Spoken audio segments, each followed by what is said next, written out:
She was summoned at midnight to deliver a Mafia boss's secret child, and by dawn the mother was dead, the truth was buried, and Maria Bianchi belonged to Vittorio Russo. Bound by a contract, a lie, and a baby that wasn't hers, she never meant to fall for the coldest, most dangerous man in Boston. But in a world of poison, betrayal, and blood, the deadliest enemy wears a familiar face, and love may cost everything to survive. You are listening to a story exclusively narrated on the Dark Romance Stories channel. Relax and step into the world of love stories filled with mystery, emotions, and passion.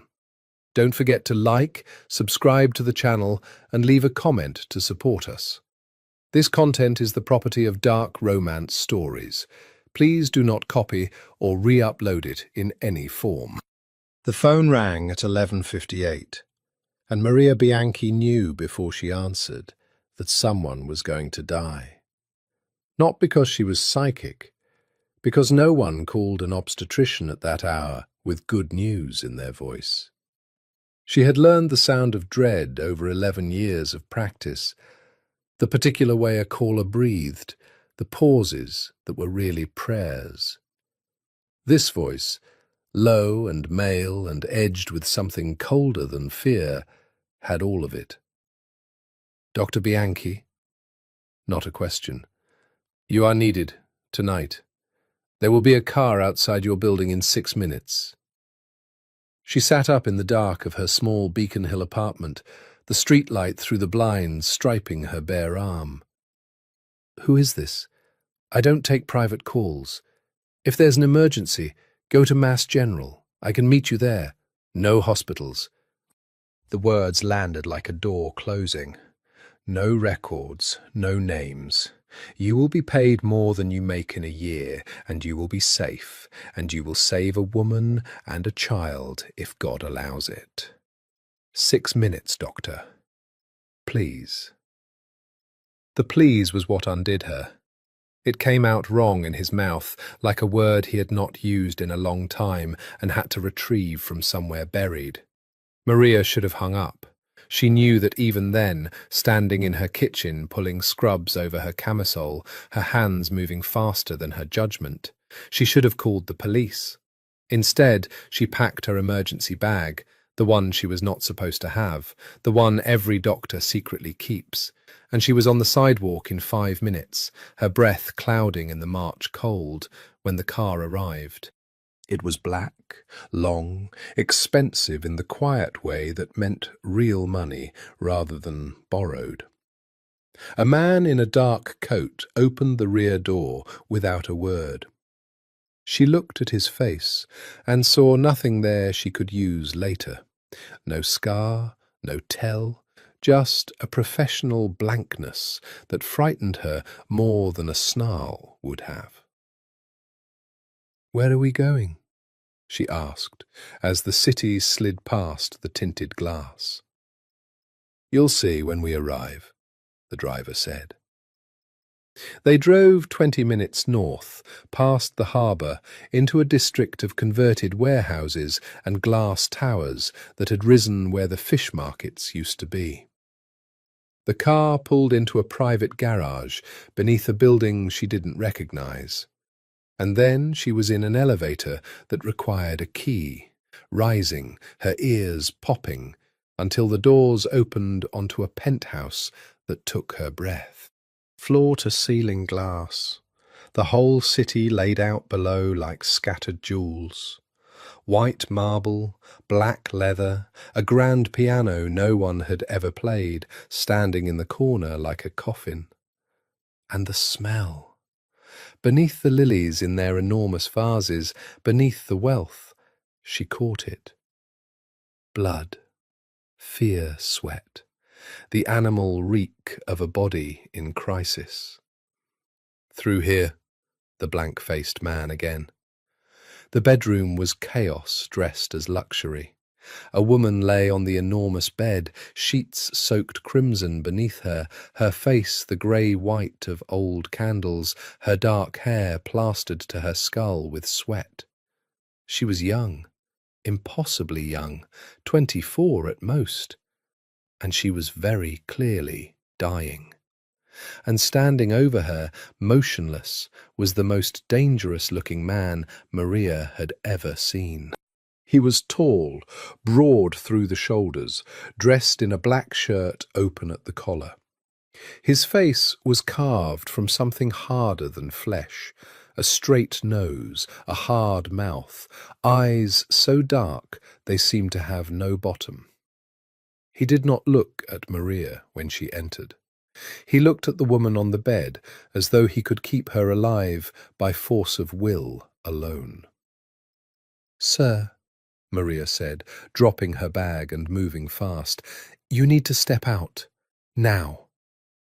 He turned those bottomless eyes on her. "I stay." "You will contaminate a sterile field, and you will get in my way, and she will die faster. Out."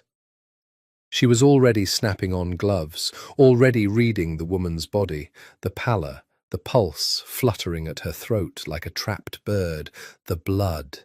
God, the blood. "How long has she been labouring?" 9 hours. A woman's voice from the doorway, older, silver-haired, elegant in a way that suggested she'd learned it late. "We couldn't move her. He wouldn't let us call anyone." Maria's hands were on the girl's abdomen now, feeling the fetal position, the tightness, the wrongness. Placental abruption, almost certainly. The placenta tearing away from the wall of the womb, the mother bleeding into herself, the baby starving of oxygen with every second.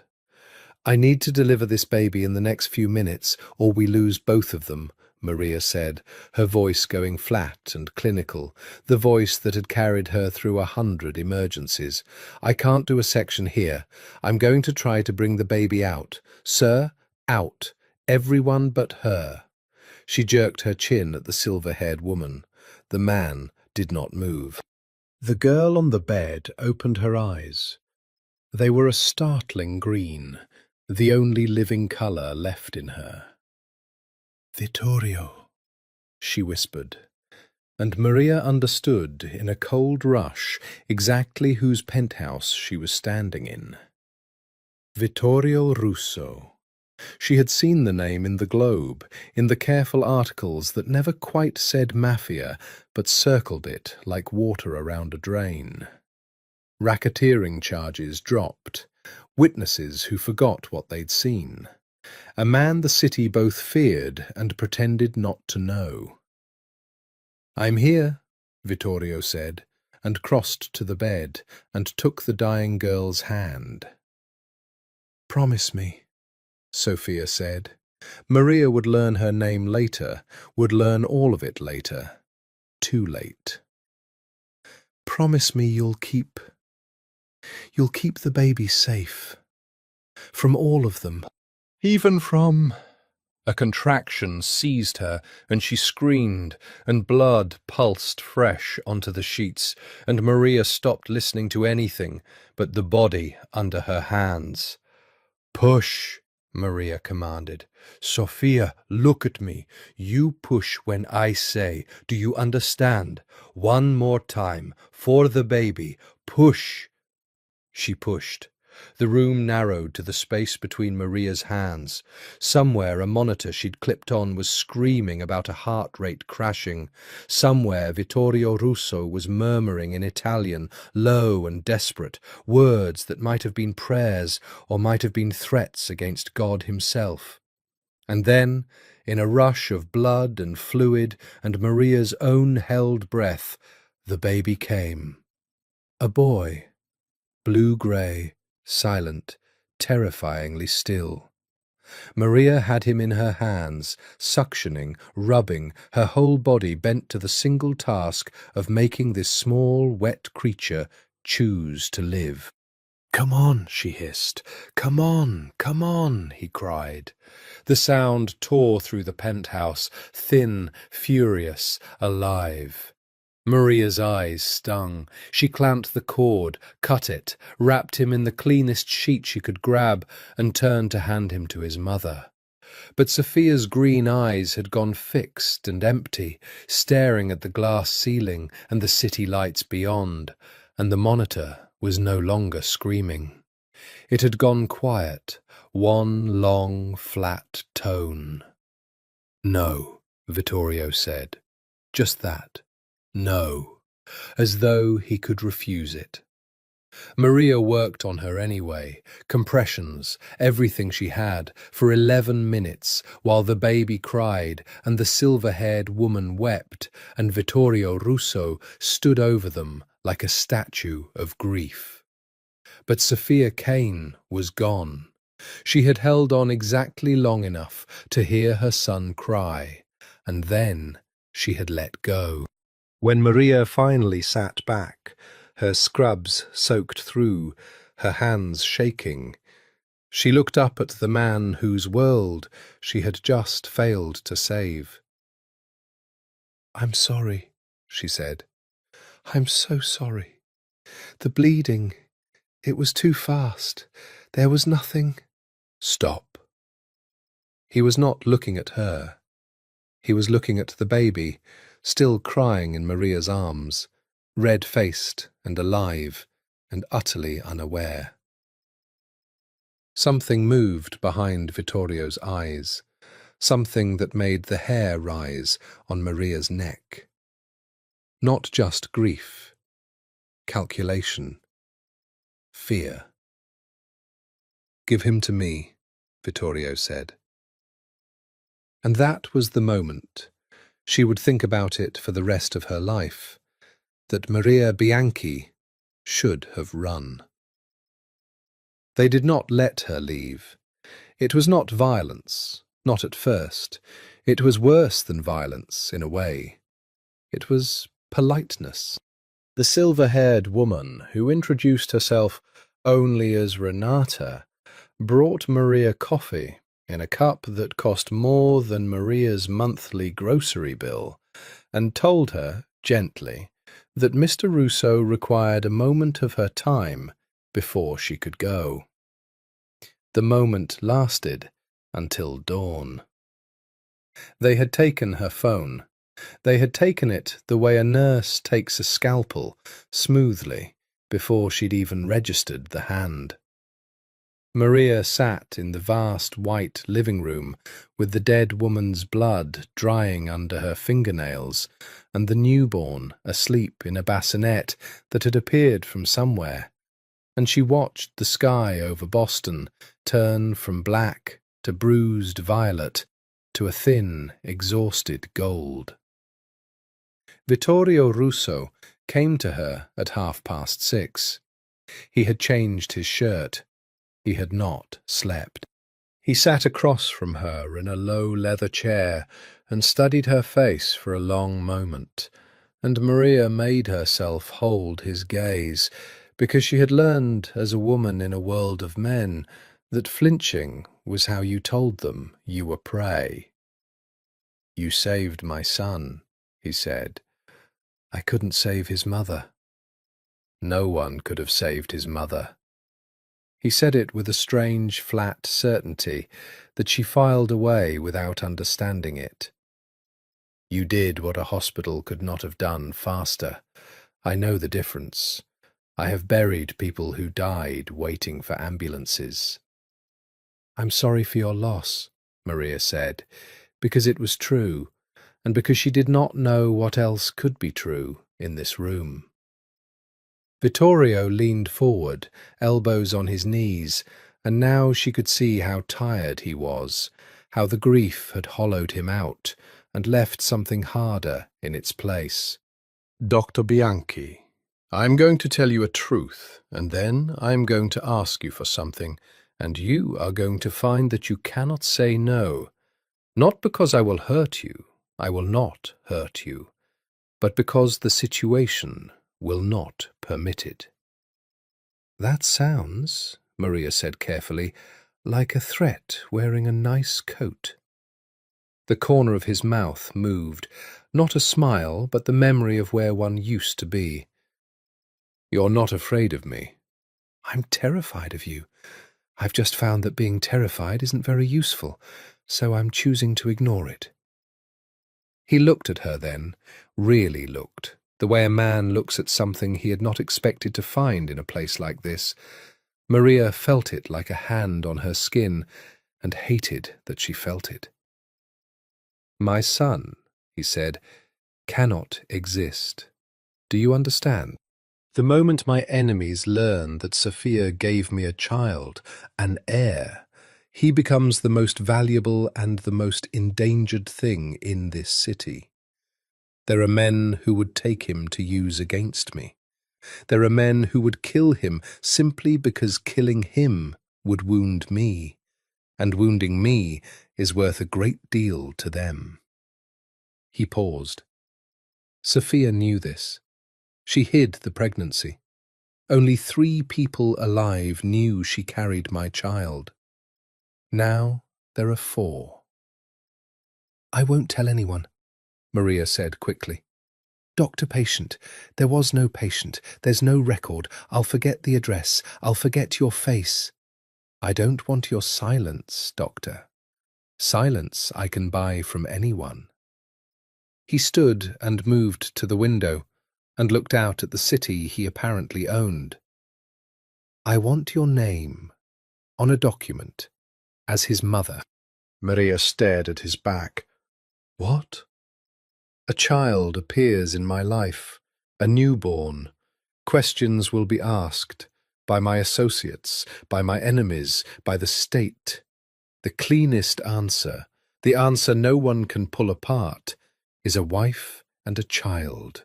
A marriage, a woman of respectable profession, a doctor no less, who married Vittorio Russo quietly and gave him a son. No mistress, no Sophia, no thread for anyone to pull. You want me to marry you? Maria heard her own voice climb. You want me to sign my name to a lie and pretend a dead woman's baby is mine and live in the mansion of a man the FBI has a file on? Are you insane? I have a life. I have patience. I have a career I spent a decade building. I have a mother in Revere who calls me every Sunday. Your mother, Vittorio said quietly, will be safer if you say yes than if you say no. The room went very still. Maria stood up. Her legs shook, but she stood. There it is, the threat. He turned, and to her surprise, there was something almost like shame in his eyes, quickly buried. No, listen to me. I am not threatening your mother. I am telling you the truth of the world you walked into at midnight. You have seen my son. You have seen my dead lover. You know my face and my home. To my enemies, you are already a thread. If I let you walk out of here and go back to your apartment and your Sunday phone calls, they will find you within the month, and they will not ask you politely. The only way I can protect you now, the only way, is to bring you inside, where my walls are, where my men are. He exhaled. I did not choose this for you. You chose it when you answered the phone, but I will not pretend the choice isn't already made.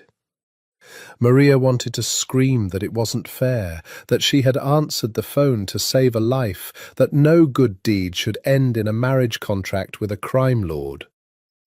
But she looked at the bassinet, at the small, furious creature sleeping in it, the baby she had pulled from death with her own 2 hands, the baby whose first breath she had personally coaxed out of him, and something in her chest turned over. Show me the contract, she heard herself say. Renata brought it on heavy cream paper. It was, Maria realized as she read, terrifyingly thorough. a prenuptial agreement, a private trust, a clause naming her legal guardian and mother of the child, one Matteo Russo, born that night. A sum of money that made her light-headed. A term, 3 years, renewable, and a provision for her eventual quiet exit with a new identity and enough money to disappear if she chose. 3 years, she said, until he's old enough that the danger changes shape, Vittorio said, until I've dealt with the men who would hurt him. Then you're free, with everything I promised. Maria looked at the pen Renata was holding out. Silver, heavy. It looked like it cost more than her car. She thought about the baby crying. She thought about her mother in Revere. She signed.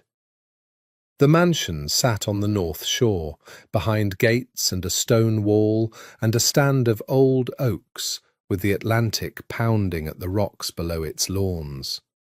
It was the kind of house that had a name, Belmar, carved into the gatepost, the kind of house that had watched 3 generations of Russos launder their sins into legitimacy. Maria moved in on a Tuesday with 2 suitcases and a heart full of dread. Her old life dissolved with unnerving efficiency. A letter of resignation appeared for her signature, personal reasons, and her practice partners were told a story about a family emergency and a move out of state. Her apartment was emptied and closed. Her mother received a call in Maria's own voice, explaining that Maria had met someone, that it had happened fast, that she was happy. Maria had made that call herself, hating every word, because the alternative Vittorio described, her mother's confusion, her mother's questions, her mother's danger, was worse. "You're very good at this," she told Renata, who turned out to be Vittorio's aunt, the family's fixer, the woman who made problems disappear. The lying. "I've had 40 years of practice, cara." Renata folded a cashmere throw over the foot of the enormous bed in Maria's new suite. "You'll get good at it too. It's a survival skill in this house." The suite adjoined Vittorio's. Of course it did. The marriage had to look real to the staff, some of whom were as much spies as servants. But there was a lock on the connecting door, and Vittorio had put the key in Maria's palm himself the first night, folding her fingers over it. "You lock it," he said, "from your side, always. I will never turn that handle. You have my word, and my word is the only thing in this world I have never broken." She had believed him. She wasn't sure why, but she had. The days took on a rhythm she hadn't expected. The baby, Matteo, became her whole gravity. She fed him, changed him, walked the endless marble halls with him against her shoulder at 3 in the morning when he wouldn't settle. She was a doctor, not a mother, and she'd thought she would feel like a fraud. Instead, she felt something crack open in her chest and never fully close again. He curled his impossibly tiny hand around her finger, and she was lost. Vittorio watched them, always from a distance at first, from doorways, from the far end of rooms, a dark figure with unreadable eyes. He did not touch the baby for 8 days. Maria noticed. She noticed everything about him because he was the most dangerous thing in her orbit, and danger demands attention.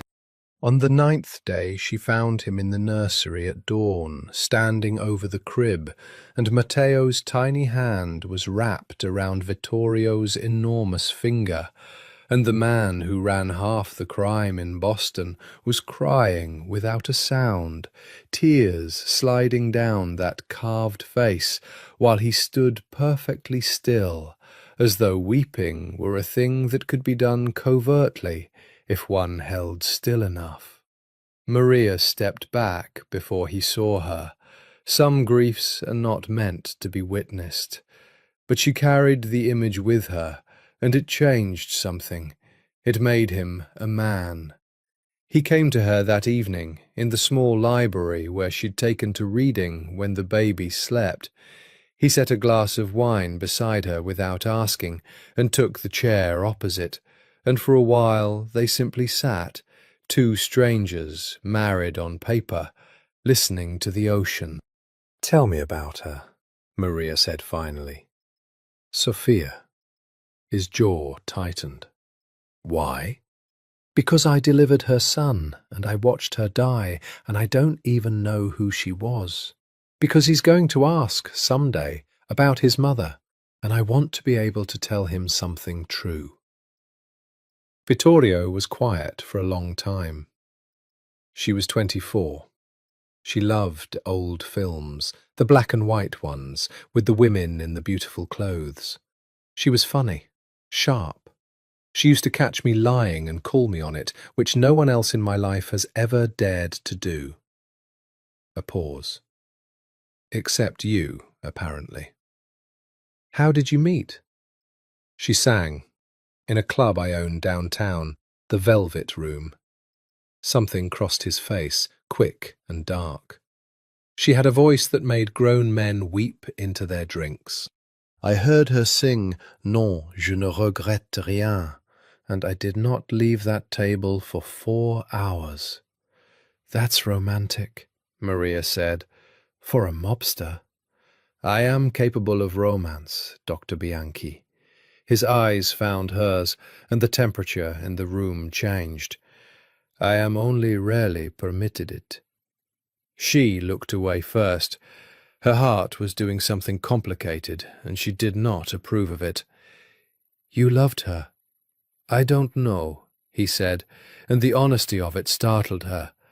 "I wanted to. She deserved to be loved.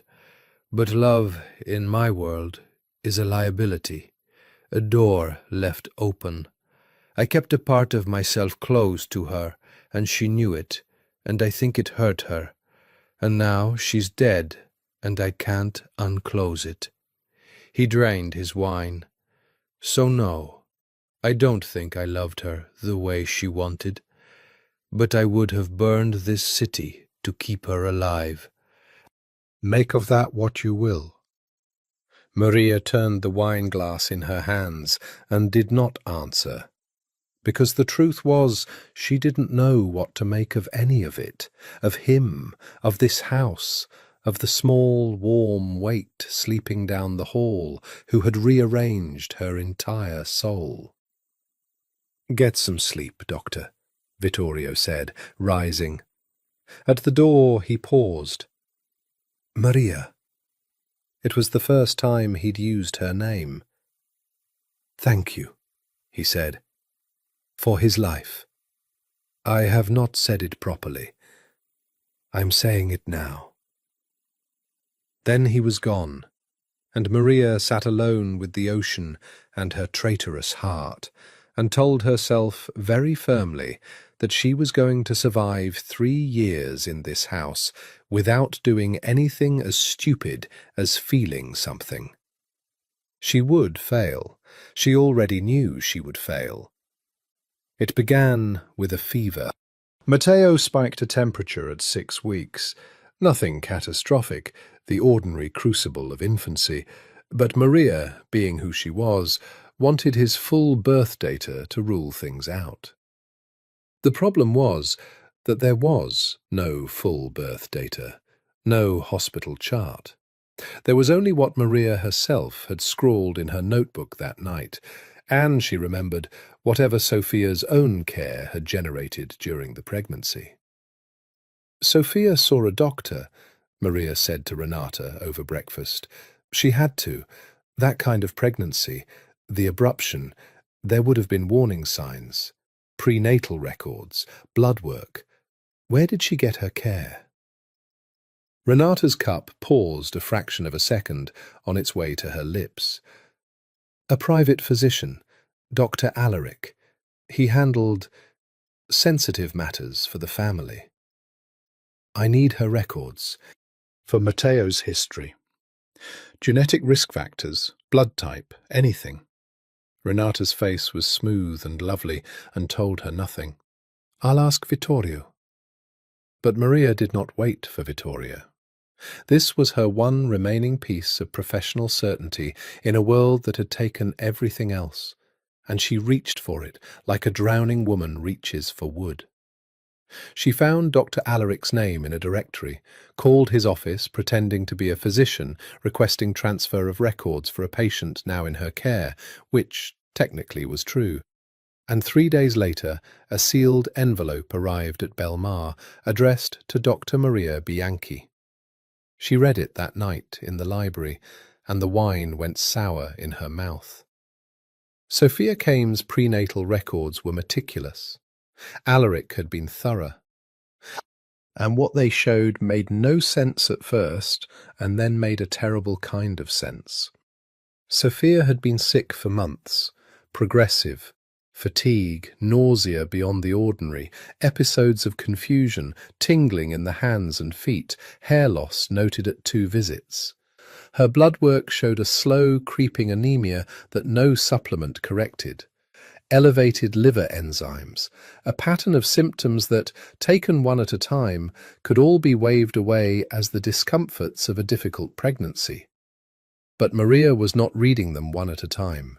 She was reading them all together, in sequence, the way a story is read, and it told the story of poison. She sat very still. Heavy metals, that was the shape of it. Thallium, maybe, or arsenic, the classic ones. The ones that mimicked illness, that built up slowly, that a distracted or complicit doctor might miss or choose to miss. The abruption that had killed Sophia could easily have been the endgame of chronic toxicity. A body so poisoned that its systems failed at the moment of greatest stress. Sophia had not died of a tragic obstetric accident. Someone had been killing her for months. Slowly, patiently. Someone with access to her food, her home, her body.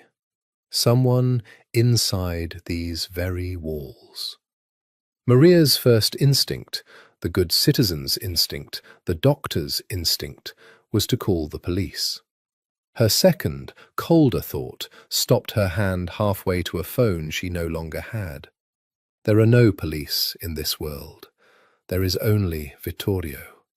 And Vittorio had said, that first dawn, no one could have saved his mother. Said it with that flat, strange certainty. Had he known? Had he done it? A mistress becomes inconvenient. It was an old story, older than the Mafia itself. Maybe Sophia had learned something. Maybe she had threatened to leave, to talk, to run with his child. Maria didn't want to believe it. That was the first sign of how far gone she already was, that her heart argued against the evidence, that some part of her had already decided this man could not be the kind of monster who poisons the mother of his own son. But she was a scientist. She did not get to choose her conclusions. She heard the library door open. Vittorio stood there in shirt-sleeves, and he saw the papers in her lap, and he went still in that way he had. "Those are Sophia's," he said quietly. "How did you get those?" "I'm a doctor. Getting medical records is what I do." Maria's voice was steadier than her hands. "Vittorio, sit down. I need to ask you something, and I need you to look at me when you answer it, because I have gotten very good at watching men's faces, and I will know if you lie." He sat, slowly. His eyes never left hers. "Sophia wasn't sick," Maria said. "She was poisoned, slowly, over months.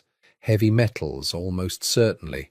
It's all here, the anemia, the neuropathy, the confusion, the hair loss. This isn't a difficult pregnancy. This is a murder that took its time." She leaned forward. "Did you know?" Something happened in his face that she would remember for a long time. Not guilt, not the flinch of a man caught. It was worse. It was a kind of horror, a dawning, the look of a man watching the floor of his own house drop away beneath him. "No," he breathed. "No, He took the papers from her hands, and she watched his eyes move over the numbers, and she watched him understand, and she watched him become, in the space of 30 seconds, more frightening than she had ever seen him. She was so tired, all the time. I thought it was the pregnancy. Aloik said it was the pregnancy. Aloik! The name came out like a blade being drawn. Vittorio. Someone did this in my house. He stood, and the calm on him now was the worst kind, the flat, glassy calm of the sea before it kills you. Someone poisoned the mother of my son under my own roof, and I did not see it. I looked at her every day, and I did not see it. "Then you didn't do it," Maria said, and heard the relief in her own voice, and hated herself for it. He looked at her, and understood what the relief meant, and something passed between them that neither of them was ready to name. "You thought I did," he said. "I didn't know you," she said. "I still don't." "Yes, you do."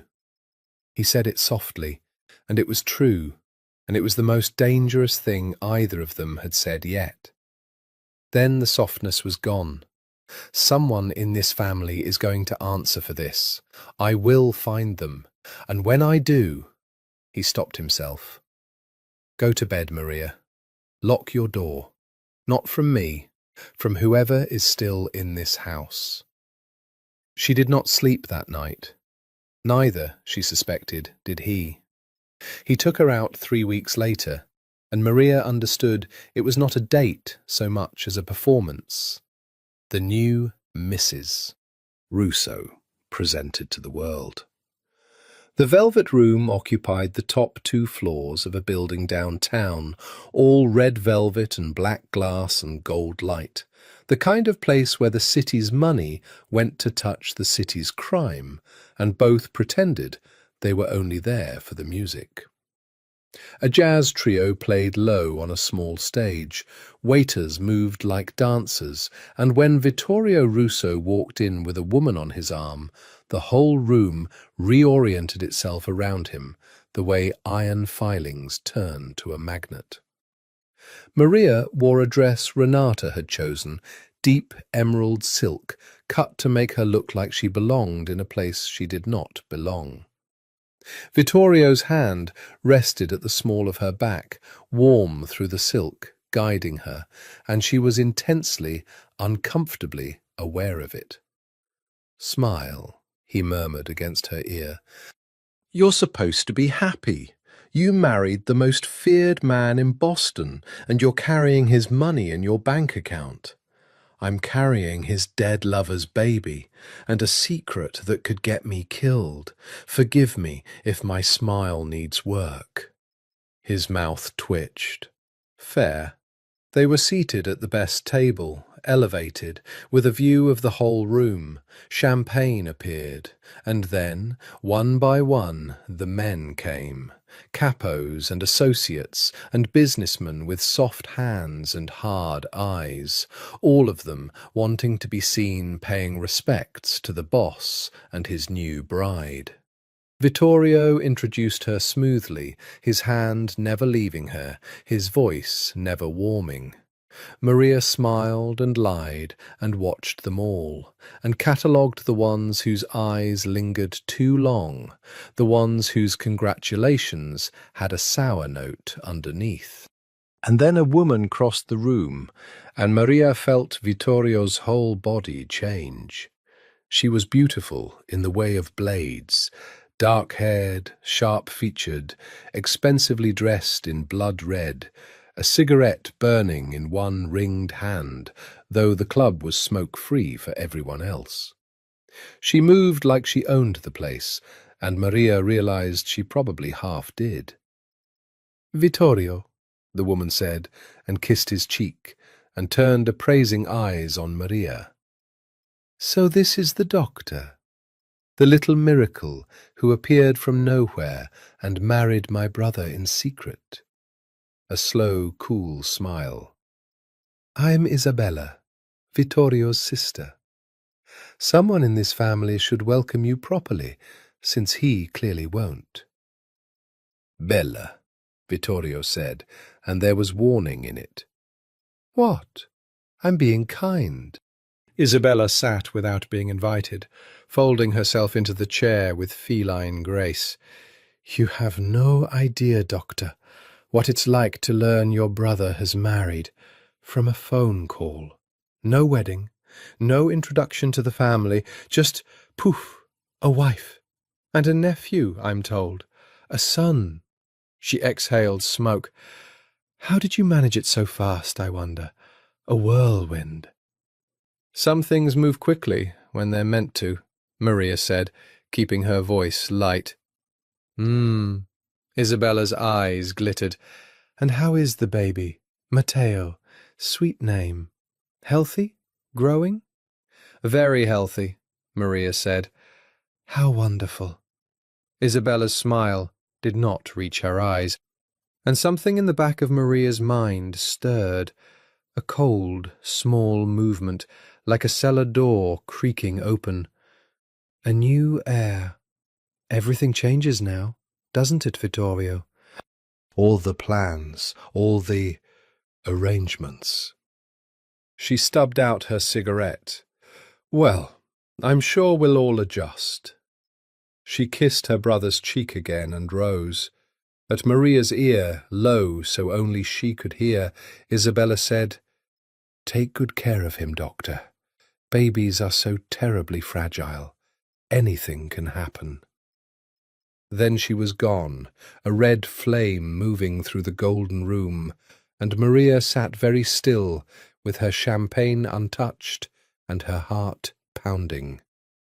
Anything can happen. "Your sister," Maria said carefully, "does not like me." "My sister does not like anyone she cannot use." Vittorio's eyes tracked Isabella across the room. "Don't take it personally." But Maria was taking it very personally, because a phrase was circling in her head. Everything changes now, all the arrangements. And she was a doctor who had just discovered a poisoning, and she did not believe in coincidence. "Vittorio," she said, "before Matteo, before Sophia, who was your heir? Who inherited all of this if you had no children?" He went still, turned to her slowly. "Why do you ask that? Answer the question, please." A muscle worked in his jaw.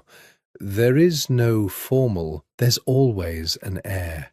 In families like yours, there's always a line of succession, because power hates a vacuum. If you'd died last year with no child, who would have taken your place?" The jazz trio slid into something slow and mournful. Vittorio looked at his sister across the room, laughing now with a table of hard-eyed men, red dress like a wound in the gold light. "My father named no successor before he died," Vittorio said slowly. "The family assumed it would be me, but if I had died without an heir—" He stopped. "It would have been her," Maria finished. "Isabella, wouldn't it?" He didn't answer. He didn't have to. His silence was the loudest thing in the room. And Maria, watching the beautiful woman in red who had just whispered a threat against a 6-week-old baby, felt the pieces of something monstrous begin, very quietly, to slide into place. She did not say the word poison aloud. Not there, not in that room full of ears. But she reached across the table and put her hand over Vittorio's, the first time she had touched him willingly. And when he looked at her, startled, she held his gaze and said low, "We need to talk. At home, not here. There are things I've started to understand." His hand turned over beneath hers and gripped it hard, and for one dangerous moment neither of them was performing anything at all. "Home, then," he said. They did not talk that night. Matteo had a bad night, colic or something like it, and Maria spent the small hours walking him through the dark house, while Vittorio, unable to sleep, walked beside her. And somewhere between 2 and 4 in the morning, the conversation they'd meant to have about poison and sisters and succession dissolved into something quieter and more dangerous. "Give him to me," Vittorio said in the blue dark of the nursery. Maria hesitated. He held out his arms, those enormous arms that had, she had no doubt, done terrible things, and she laid his son into them, and Vittorio Russo, who frightened grown men into silence, began to sway on the spot, murmuring in Italian, and Matteo's crying eased into hitching breaths, and then into sleep. "You're good at that," Maria whispered. "I had a lot of siblings growing up." A shadow crossed his face. "There were 6 of us once. There are 2 now. What happened to the others?" "This life happened to them." He looked down at his son. "I swore I'd never bring a child into it, and here he is." They stood close in the dark, the sleeping baby between them, and Maria was suddenly painfully aware of the heat of him, the clean scent of him, the fact that if she leaned forward 6 inches, her forehead would rest against his chest. She did not lean forward. She was proud of herself for not leaning forward, but she wanted to, and the wanting was a betrayal of Sophia, of her own good sense, of every principle she'd ever held about what kind of man was worth wanting. "You should sleep," Vittorio said, but he didn't move. "So should you." "I don't sleep much." He laid Matteo in the crib with a tenderness that undid her. Then he straightened and turned, and they were very close in the dark, and his eyes moved over her face the way a starving man looks at a meal he's forbidden. "Maria, don't," she said softly. "Whatever you're about to say, don't." "You don't know what I was going to say." "I know it's going to make this harder, and it's already impossible." He studied her for a long moment. "I was going to say that you should lock your door tonight, because Bella is in the house. She came back with us. She's staying in the East Wing, and until I understand what's happening, I don't want you or my son unguarded." A pause. "That's what I was going to say. What did you think I was going to say?"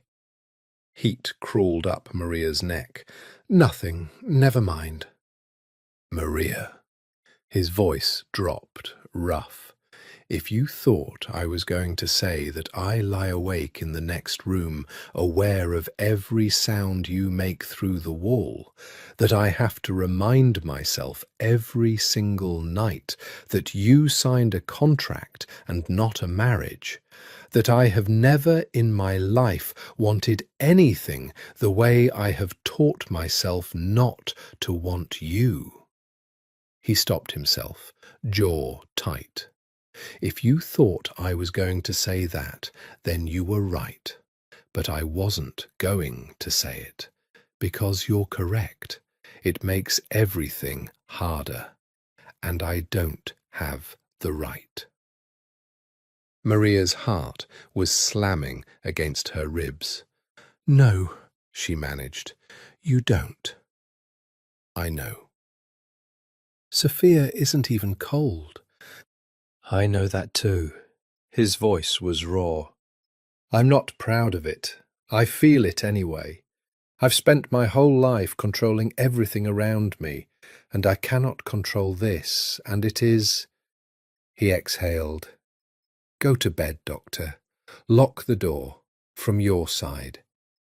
She went. She locked it. She lay in the enormous bed and stared at the ceiling and listened to the ocean and, faintly through the wall, to the sound of a man not sleeping, and she pressed her hand over her own mouth so she wouldn't make a single sound he could hear. In the morning she found a note slid under the connecting door in a hard, elegant hand. I meant what I said, all of it, both parts. V. She burned it in the library fireplace and told herself she felt nothing. But that day something shifted in the house, some invisible barometer. They orbited each other more carefully now, and more closely. A hand that lingered when passing the baby, a gaze held a beat too long across the dinner table, the electric awareness of two bodies in the same room. Renata noticed. Renata noticed everything. She said nothing, but her eyes went thoughtful, and once, watching Maria watch Vittorio in the garden, she murmured, "Be careful, cara. Loving him is not the dangerous part. Loving him is easy. Surviving it, that's the trick." "I'm not—" Maria started. "Don't." Renata's smile was kind and terribly sad. "I've buried 2 women who loved men in this family. I'd rather not bury a third. Just go in with your eyes open. That's all I ask. Whatever else you feel, keep your eyes open." Maria kept her eyes open, which is why, 3 days later, she saw Isabella in the nursery. She wasn't supposed to be there. Matteo was napping, the monitor on, and Maria had come up to check on him, and found the door ajar, and Isabella standing over the crib, one long red-nailed finger stroking the baby's cheek, an expression on her beautiful face that Maria would see in her nightmares. Not hatred, which she could have understood, but a cold, assessing emptiness, the look of a person calculating the weight of an obstacle. "He looks like Vittorio," Isabella said without turning. "Poor thing. The Russo curse. We're all born looking like we belong to something that will eventually destroy us." She looked up, and the emptiness snapped into a bright, social smile. "Doctor, I didn't hear you. I was just admiring my nephew." "He needs his rest," Maria said, crossing to the crib, putting her body between Isabella and the baby without quite seeming to. "New babies, you know." "Of course." Isabella drifted toward the door. She paused there and looked back, and for 1 second the mask slipped entirely, and Maria saw the truth of her, and her blood ran cold. "You know," Isabella said pleasantly, "I looked into you, Dr. Bianchi. Your practice, your patience, your poor mother in Revere." A smile. "You're not stupid, I can tell. So I'll give you some free advice, sister to sister. Some families are like the ocean. You can visit, you can even swim, but you should never, ever forget that it can pull you under whenever it likes. Sleep well." Then she was gone, and Maria stood over the sleeping baby with her heart in her throat, and understood that the war had already begun, and that she was standing squarely in the middle of it. The letter came from a lawyer, which was somehow more frightening than if it had come with a gun. It arrived on a grey morning, hand-delivered by a courier who required Vittorio's own signature, and Maria watched from the top of the stairs as Vittorio read it in the front hall, and she watched the colour leave his face. And she came down the stairs slowly, because whatever it was very bad. "What is it?" He handed it to her without a word. It was written in the cold, dead language of the law, but the meaning underneath was molten. The Moretti family, Vittorio's oldest rivals, the family whose feud with the Russos went back 3 generations, was formally asserting a claim, not to territory, not to money, to Matteo.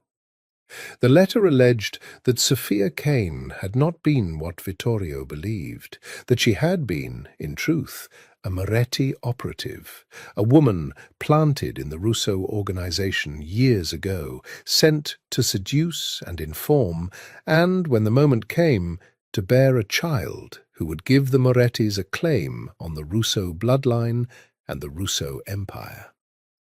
The letter alleged that the child Matteo was in fact fathered not by Vittorio, but by Antonio Moretti, the rival Don's son, and that Sophia had passed the child off as Vittorio's as the final move in a long game. The letter demanded a paternity test, and it demanded custody. Maria's hands shook as she read it. "This is insane. They can't just claim a baby." "They can claim anything they want," Vittorio said, in a voice she'd never heard from him, hollow, scraped, raw. "The question is what they can prove, and what they'll do while they try." "Is it possible?" Maria made herself ask it. "Is any of it possible? Was Sophia—" "No." But he said it too fast, and then he was silent, and Maria watched doubt move across his face like a shadow crossing water. Sophia never spoke of the Morettis. She had no reason to. She came to me through the club. Her family was from, she said, Providence. She said her people were nobody." He stopped. "I never checked. Why would I check? She was a singer. She was warm and funny, and she loved old films." His hand closed into a fist. "And she was poisoned in my house by someone who knew exactly how to make it look like nothing. Which means someone planned this, all of it, for a long time." The word hung between them, planned. "If Sophia was a Moretti plant," Maria said slowly, working it through, "then the Morettis had every reason to want that baby born, and Vittorio to believe it was his. So why poison her? Why kill your own operative before she can complete the mission?" Vittorio looked at her, and she watched him arrive where she'd already arrived. Unless the person who poisoned her wasn't working for the Moretti's plan. Unless the poison and the claim are 2 different weapons, pointed by 2 different hands. Or— He stopped. "Or the same hand," Maria said, very quietly, "wielding both. Someone who wanted the baby to exist long enough to become a weapon in a custody war, a war that would tear the Russo family apart from the inside, and then wanted the mother dead so she couldn't tell the truth about any of it." The nursery monitor crackled softly. Somewhere upstairs, Matteo made a small waking sound. "Isabella," Maria said, "you don't know that. I know she loses everything the moment that baby exists. I know she threatened him in his own nursery. I know she said all the arrangements change now." Maria stepped closer, lowering her voice. "Vittorio, listen to me. Think like the doctor for a second, not the brother. If your sister was passed over, if that baby cost her the family, the power, everything, and she couldn't just murder an infant outright without the whole family turning on her, What's the most elegant thing she could do? She could make the child radioactive, make him a Moretti, make his very blood a threat to the family instead of its future. Then she doesn't have to kill him. The war kills him, and no one ever looks at her. Vittorio was very still. That's a monstrous accusation. It's a monstrous situation, and I've watched her look at your son. Maria's voice broke slightly. I'm not saying I'm right. I'm saying we test it. All of it. The paternity, the poison, everything. Because if I'm wrong, I'll be relieved. And if I'm right, that baby upstairs is in more danger than either of us has admitted. For a long moment, Vittorio said nothing. Then he crossed to her and did something he'd never done. He took her face in both his hands, gently, and looked at her as though she were the only fixed point in a collapsing world. You, he said roughly, are the most dangerous woman I have ever met. Do you know that? You walked into my house to save a life, and you've spent every day since pulling my whole world apart to find the truth in it. You should have run. You should still run. Instead, you're standing here plotting to catch a killer inside my own family. Someone has to, Maria said, and her voice was not steady. And you're too close to see her. And I'm the only one in this house who isn't afraid of her. You should be afraid of her. I am. Maria's eyes stung. I'm afraid of all of it. Of her, of the Morettis, of this house, of you. She swallowed. Of what I feel when you look at me like this. His thumb moved against her cheekbone once. His eyes dropped to her mouth. The whole world narrowed to the 6 inches between them and the pounding of the Atlantic outside. And then, very deliberately, he let her go and stepped back, and the loss of his hands was a physical ache. We do the paternity test, he said, his voice rough. We do it privately first, before the Morettis force a court test on their terms. And we watch Bella, carefully, without letting her know she's watched. He turned to go make the calls that would set it all in motion. At the door he paused. Maria, if you're right about her, if my own sister did this, I need you to understand what that will require of me before it happens, so you're not surprised by the kind of man I have to be. I know what you are, Maria said quietly. No, he said, you know what I've done for money and territory. You don't yet know what I'll do for you and my son. And he left. And Maria stood alone in the front hall with the terrible letter in her hands and understood that everything was about to get so much worse. Vittorio arranged the private test through a physician he trusted, or trusted as much as he trusted anyone, which is to say, a man whose family lived somewhere Vittorio could reach. A cheek swab from Matteo, a vial of Vittorio's blood, couriered to a lab 3 states away under a false name. Results in 10 days. 10 days is a very long time to wait to learn whether the child you love belongs to the man you're falling for. Maria filled the days with vigilance. She trusted no food she hadn't watched prepared. She kept Matteo with her almost constantly and slept with the monitor turned up and a chair wedged under the connecting door handle, not to keep Vittorio out, but to keep everyone else out. She catalogued Isabella's movements the way she'd once catalogued patients' vitals, when she came and went, whom she met, the phone she kept that wasn't her usual phone, the calls she took in the garden where the house couldn't hear. On the fourth day, Maria followed her.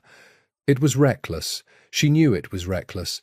But Isabella took the second phone into the garden at dusk, walking down toward the sea wall, and Maria slipped out through the kitchen and moved along the hedge line, and she got close enough to hear fragments carried on the wind.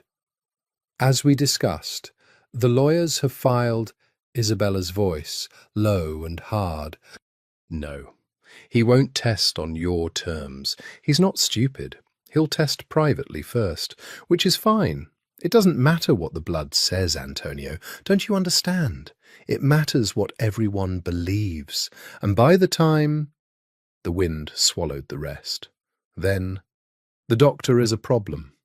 She's clever. She's seen too much. She's been in Sophia's records. A pause.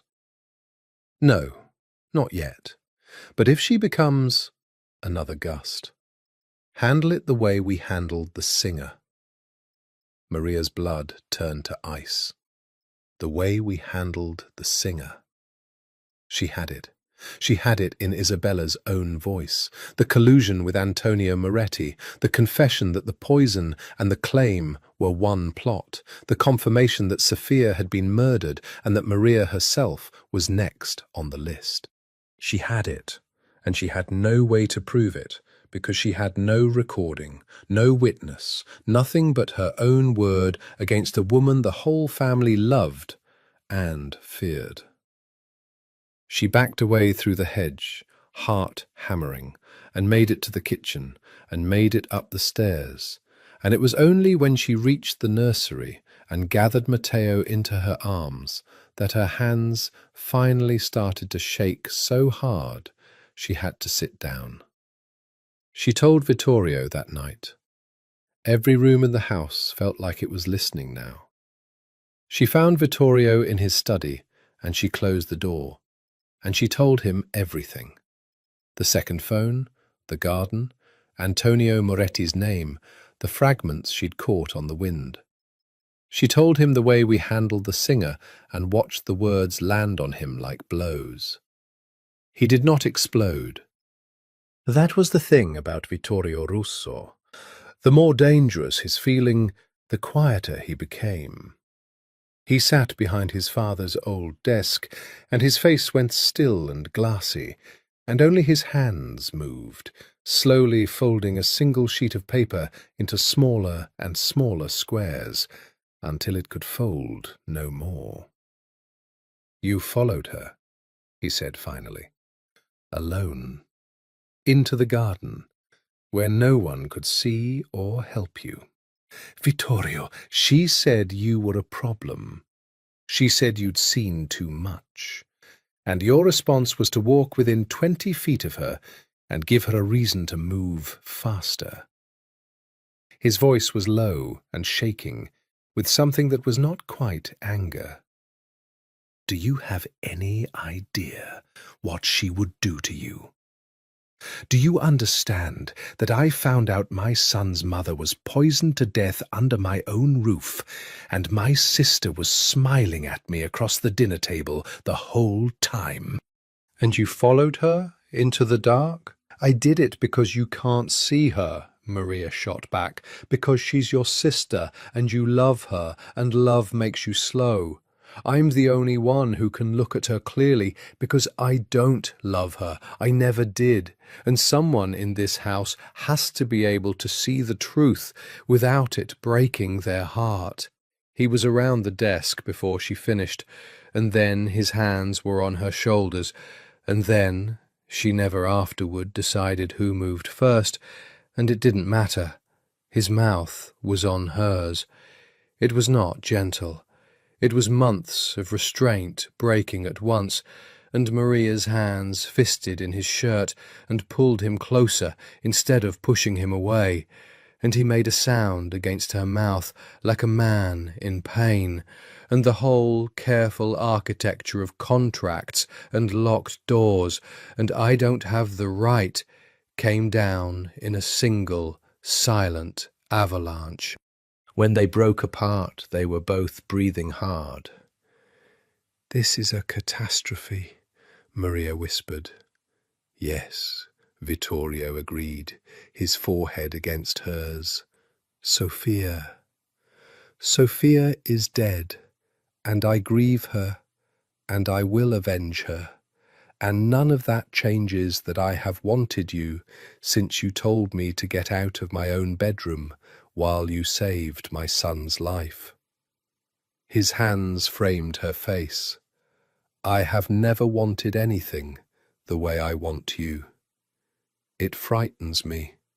Do you understand? I am not a man who is permitted to want things this much. It's how they get to you. It's the open door." "Then close it," Maria said, and didn't mean it, and he heard that she didn't mean it. "I can't," he said. "That's the problem. I've tried. I can't." She should have stepped back.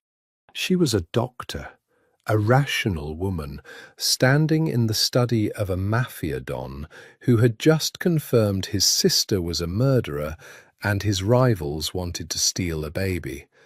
And every rational cell in her body was screaming that this man was the centre of a storm that would kill her. She kissed him again anyway. Later, much later, both of them still fully dressed, having stopped at a line neither was willing to cross, while Sophia's death was this fresh and the danger this high. They lay tangled on the leather couch in his study, and Maria traced the old scars on his forearm with one finger. "Tell me it'll be over soon," she said. "Tell me the test comes back, and it's yours, and Isabella gets what she deserves, and we get to just be people." Vittorio was quiet a long moment. "I can't tell you that. But I can tell you this. If that child is mine, and in my heart I know he's mine, I knew it the moment I heard him cry, then no one takes him. Not the Morettis, not my sister, not God himself. And if anyone tries to take you—" His arm tightened around her. "I have done terrible things for terrible reasons, Maria. Money, territory, pride. For the first time in my life, I have something worth doing terrible things for a good reason. Don't ask me to be gentle about protecting the only two people I've ever—" He stopped. "Ever what?" Maria whispered. "You know what." She did. She pressed her face into his chest so he wouldn't see hers, and outside the ocean threw itself at the rocks, patient and endless, the way it had for 1,000 years and would for 1,000 more, indifferent to the small, desperate warmth of two people who had found each other at the worst possible time, in the worst possible place. Neither of them heard the study door, 3 inches ajar where the latch hadn't caught. Neither of them saw the sliver of red silk pass in the hall, or the dark eye that watched for 3 long seconds before withdrawing, silent as smoke. But upstairs, in the east wing, Isabella Russo poured herself a glass of wine with a perfectly steady hand and smiled at nothing at all, because she had just learned the most useful thing she'd learned all week. Her brother was in love. And love, as everyone in this family knew, was the open door. The test would take 10 days. On the 6th, everything changed. Maria had begun to allow herself something dangerous, hope. Not that the danger would pass, she was not naive, but that she and Vittorio and the baby might form some small fortified island in the middle of it. In the mornings now, Vittorio lingered over coffee instead of vanishing into the machinery of his empire. He held Matteo differently, with a confidence that had grown day by day. Once Maria caught him singing to the baby, low and off-key, the French song Sophia used to sing, and she had to leave the room before he saw her cry. Renata saw all of it. On the 6th morning, she cornered Maria in the conservatory among the orange trees. "You've done a stupid thing," Renata said, without preamble. "I don't know what you— Cara, I have watched men fall in love in this family for 40 years. I know the walk. He walks like a man who has stopped being careful." Renata's lined face was grave. "That is beautiful, and it will get one of you killed. And I need you to hear me. Isabella is not what she pretends." I have known it longer than Vittorio. I said nothing because I had no proof, and because she is my niece, and because I am a coward. But I've watched her these last weeks. She's happy. Do you understand how wrong that is? Sophia is dead. The family is at war with the Morettis, and Isabella is happy. People are only that happy when things are going exactly according to a plan they made. "I know," Maria said quietly. "I heard her, in the garden, talking to Antonio Moretti." Renata went pale. "You have proof?" "I have my own 2 ears, and no way to make anyone believe them." Maria took the old woman's hands. "Renata, you've been in this family your whole life. You know how it works. If Vittorio moves against his sister with no proof, what happens?" "Civil war," Renata said flatly. "Half the men are loyal to him, but Isabella has spent years being generous to the other half. Favours, money, marriages arranged, debts forgiven. She's built a following in the shadows while everyone watched Vittorio. If he accuses her without proof, the family splits, and a split family is a dead family. The Morettis would carve us up in a month." She squeezed Maria's hands, which is exactly what she wants. Don't you see?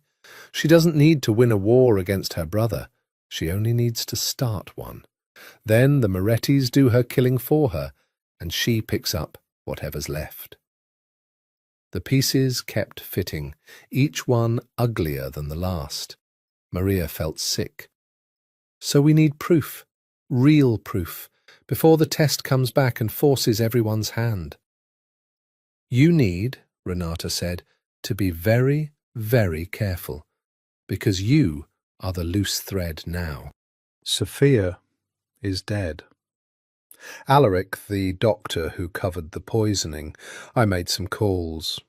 He left the country 3 weeks ago, retired, which in this family means either bought or buried." She held Maria's gaze. "You are the only person left alive who has read those records and understood them. You are the only witness to what happened in the garden. If I were Isabella, Cara, I would already be planning how to make you disappear." That night the house's power went out. It happened at 2:14 a.m. Maria saw the bedside clock die. She was awake. She was always half awake now. The dark was total, the ocean loud in the sudden silence of dead electronics. And then she heard it, the connecting door handle turning. Her heart stopped. He gave me his word he'd never turn that handle, which meant it wasn't him. Maria was out of bed and across the room before she'd finished the thought, snatching the heavy brass lamp off the dresser, positioning herself against the wall beside the door. The handle turned again, locked from her side, thank God. And then there was a soft scraping at the lock, the sound of a pick. and Maria's blood roared in her ears. She did not scream. Screaming would only tell them where she was. Instead, she moved silently to the nursery door. Matteo slept in the adjoining room now, at her insistence, and slipped through and lifted the sleeping baby from his crib, and pressed herself and him into the deep shadow behind the heavy curtains, brass lamp raised, and waited. The connecting door opened. A figure moved into her bedroom, dark on dark, a shape she couldn't read. It went to the bed. She heard the soft sound of a hand testing empty sheets. She heard a low, frustrated exhalation, feminine. Then the beam of a small flashlight swept the room and found the empty bed and began, methodically, to search. Matteo stirred against Maria's chest. She pressed her lips to his downy head and prayed. The light swept closer, closer. The edge of the curtain. Maria's arm ached from holding the lamp.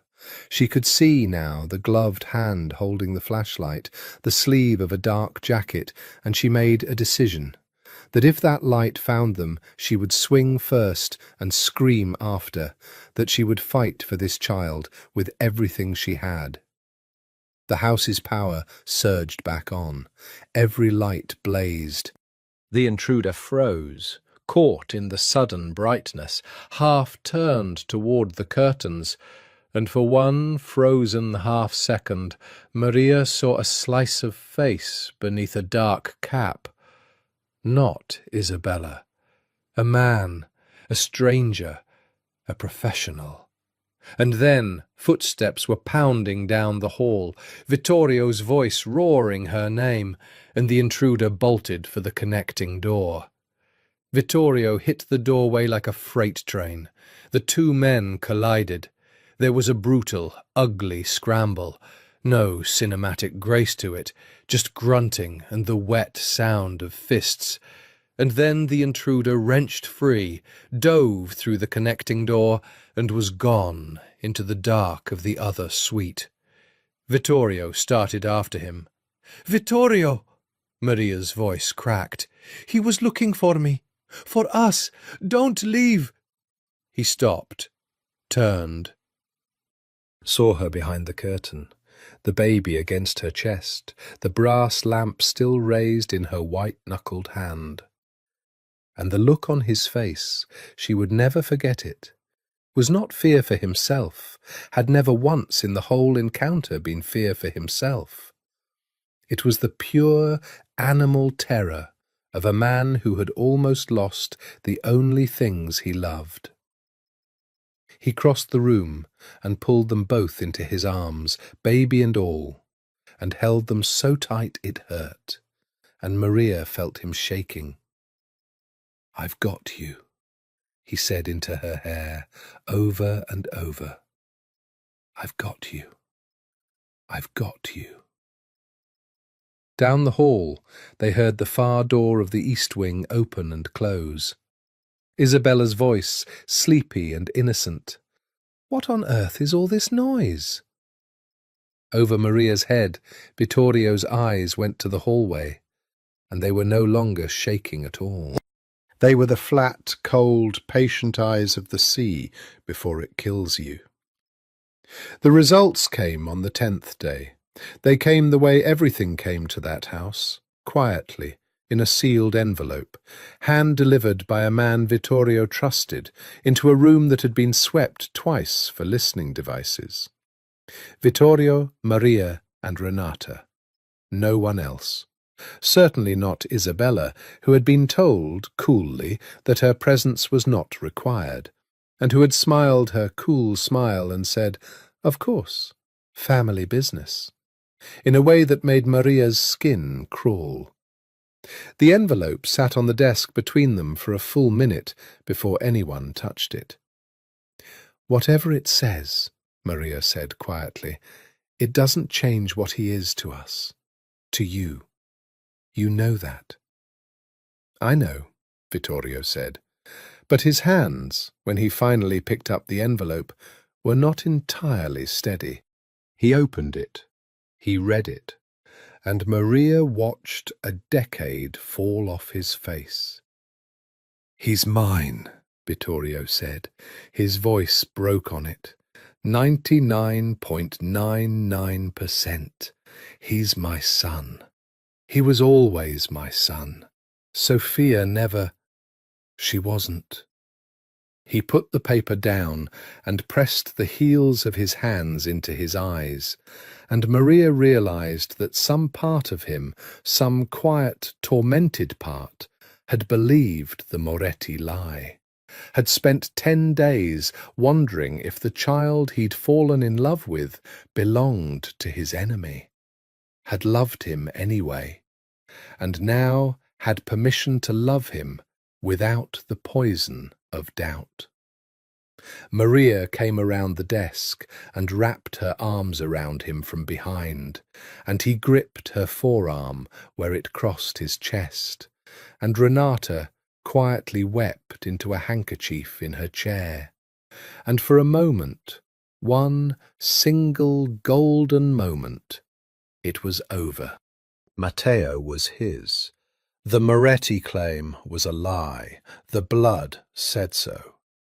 Then Renata, ever the survivor, spoke the truth none of them wanted to hear. "It doesn't matter." They both looked at her. "The test doesn't matter," Renata repeated, wiping her eyes, her voice hardening into 40 years of hard-won clarity. "I told you, Cara, it was never about what the blood says. It's about what people believe, and about what the war does before the truth can stop it. The Morettis filed a claim in a court. They'll demand their own test on their own terms with their own lab, and they'll say ours is forged, which, given what this family has forged over the years, is not an unreasonable thing to say. And in the meantime..." A phone rang, Vittorio's private line. He answered it, and Maria watched his face change, watched a golden moment shatter, watched a cold sea rise in him again. He set the phone down very slowly. "That was Salvatore," he said, "at the front gate. The Morettis have petitioned the court for an emergency order. They're claiming I'm a flight risk with the child, that I'll flee the country to avoid the custody question. They've asked the court to place Matteo in neutral custody pending the legal test." His jaw was iron. "A judge signed it an hour ago. They're sending people to take my son today." The room went cold. "They can't," Maria breathed. "He's an infant. You can't just..." "You can do anything with enough money and the right judge," Vittorio said. "Isabella taught me that years ago. She has friends in the courthouse. She always has." He was moving now, pulling a phone from a drawer, another from the wall safe, becoming in real time the man Maria had first seen, the boss, the general, the killer under the grief. "Renata, get the doctor and the baby to the boat, now, the one at the private dock. Salvatore knows. Go north, up the coast, to the house in Gloucester. I'll deal with the men at the gate and follow." "Vittorio!" Maria grabbed his arm. He caught her face in his hand, hard and fast, and kissed her once, fierce. "I will not let anyone take him. Or you. Do you understand? Go with Renata. Trust her with your life. I'll come for you both by nightfall." His eyes burned into hers. "Say it. Say you'll go." "I'll go," Maria said. "Come back to us. Swear it." "I swear it." And then he was gone, moving toward the front of the house and the enemies at the gate. And Renata had Maria by the elbow, pulling her toward the back stairs, toward the dock, toward the boat. They never made it to the boat, because the Morettis, or, Maria would understand much later, the woman who had been orchestrating the Morettis all along, had not put all their people at the front gate. Half of them, the real half, had come by water, up the same private dock Renata was running toward, and as Maria and Renata burst out onto the sea lawn with Matteo bundled against Maria's chest, 3 men in dark clothes were already coming up from the rocks, guns low and professional, moving to intercept.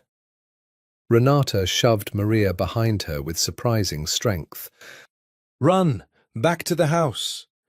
But there were more coming from the side, from the tree line, and Maria understood with sick clarity that they had been herded, that the whole thing, the boat, the safe escape, had been anticipated. A hand closed on her arm.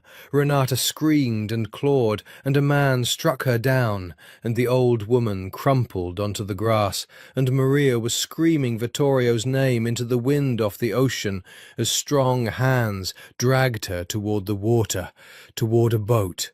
The baby clutched to her chest, kicking and fighting and utterly, completely outmatched.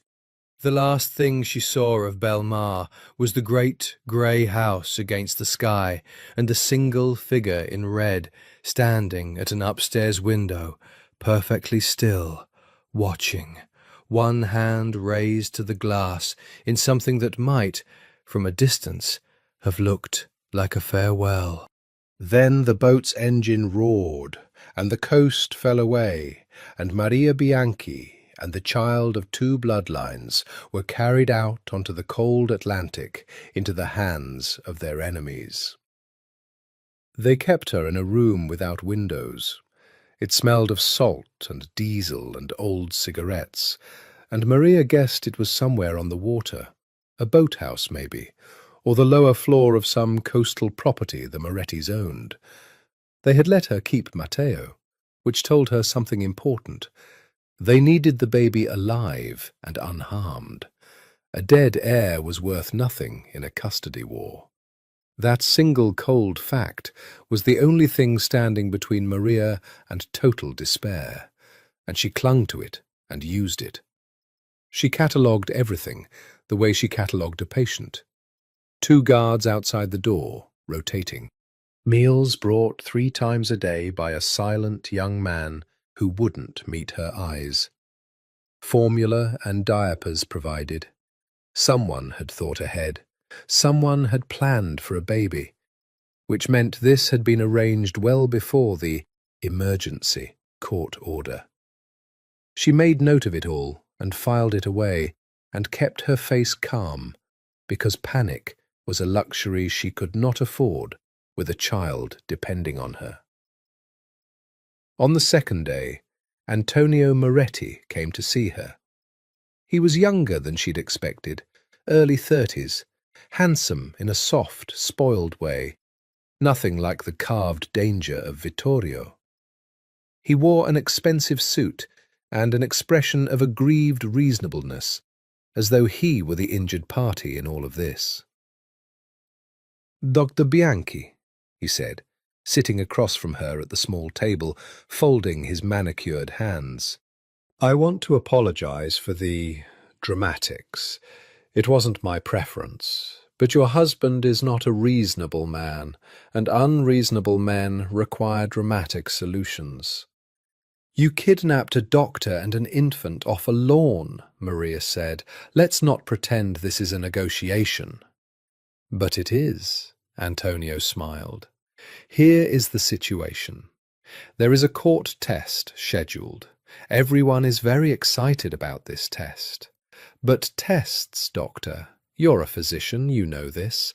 Tests can be influenced. Samples can be swapped. Labs can be persuaded.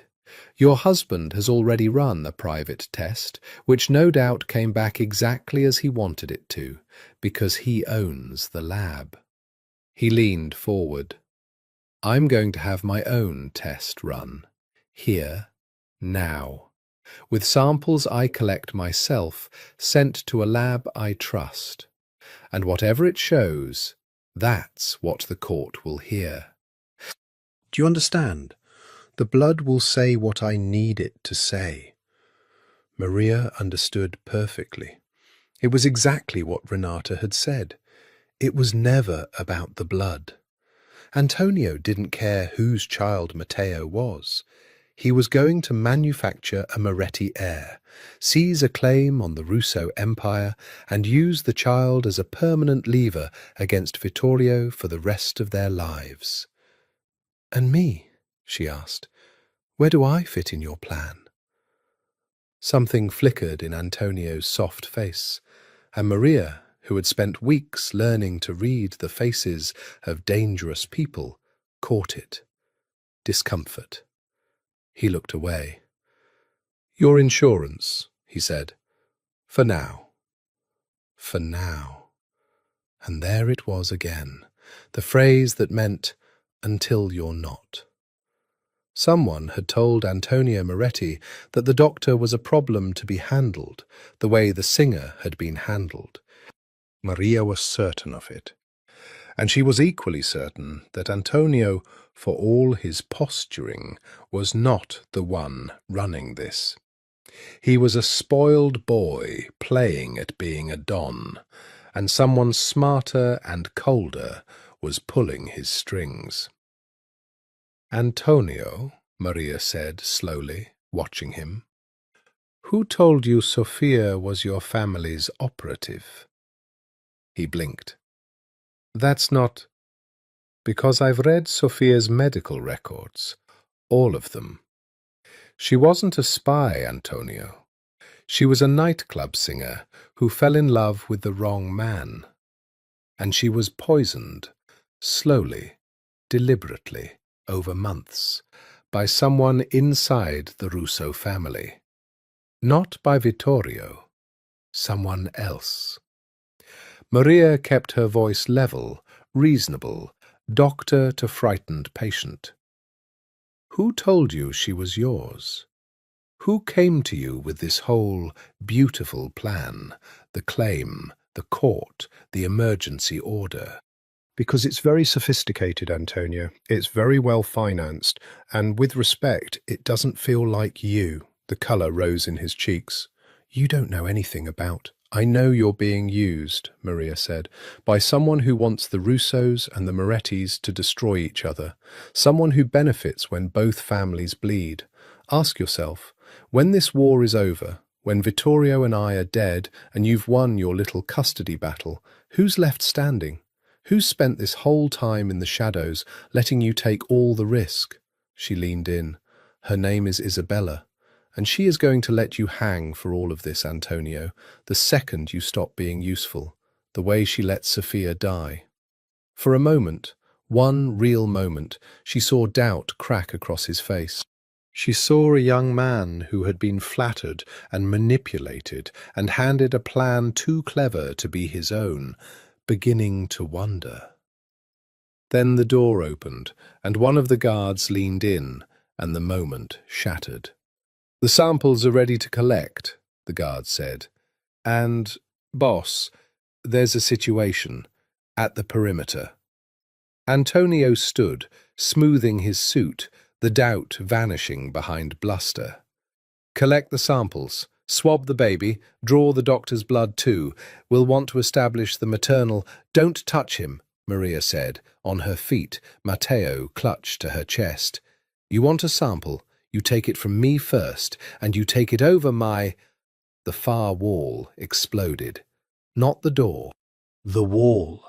A section of it blown inward in a roar of splinters and dust, and a concussion that knocked Maria off her feet, and she twisted as she fell to shield the baby, and through the ringing in her ears she heard gunfire, close and sustained, and men shouting, and Antonio screaming orders, and then one voice cutting through all of it, a voice she would have known in her grave, roaring a single word that was her name. Vittorio had come. He came through the smoke like something out of the old stories, the kind Renata's generation told about the men who'd built this world with blood. Maria, crouched in the corner with Matteo screaming against her chest, saw him through the drifting dust. Vittorio Russo, in a dark coat, a gun in each hand, moving with a terrible economy through the chaos he'd created. There was nothing romantic in it. It was ugly and fast and final. Two of Antonio's men went down before they'd fully turned toward the breach. A third got off a wild shot that punched into the wall inches from Maria's head, and Vittorio killed him for it without breaking stride. And Maria understood that she was watching a man do the thing he had warned her about.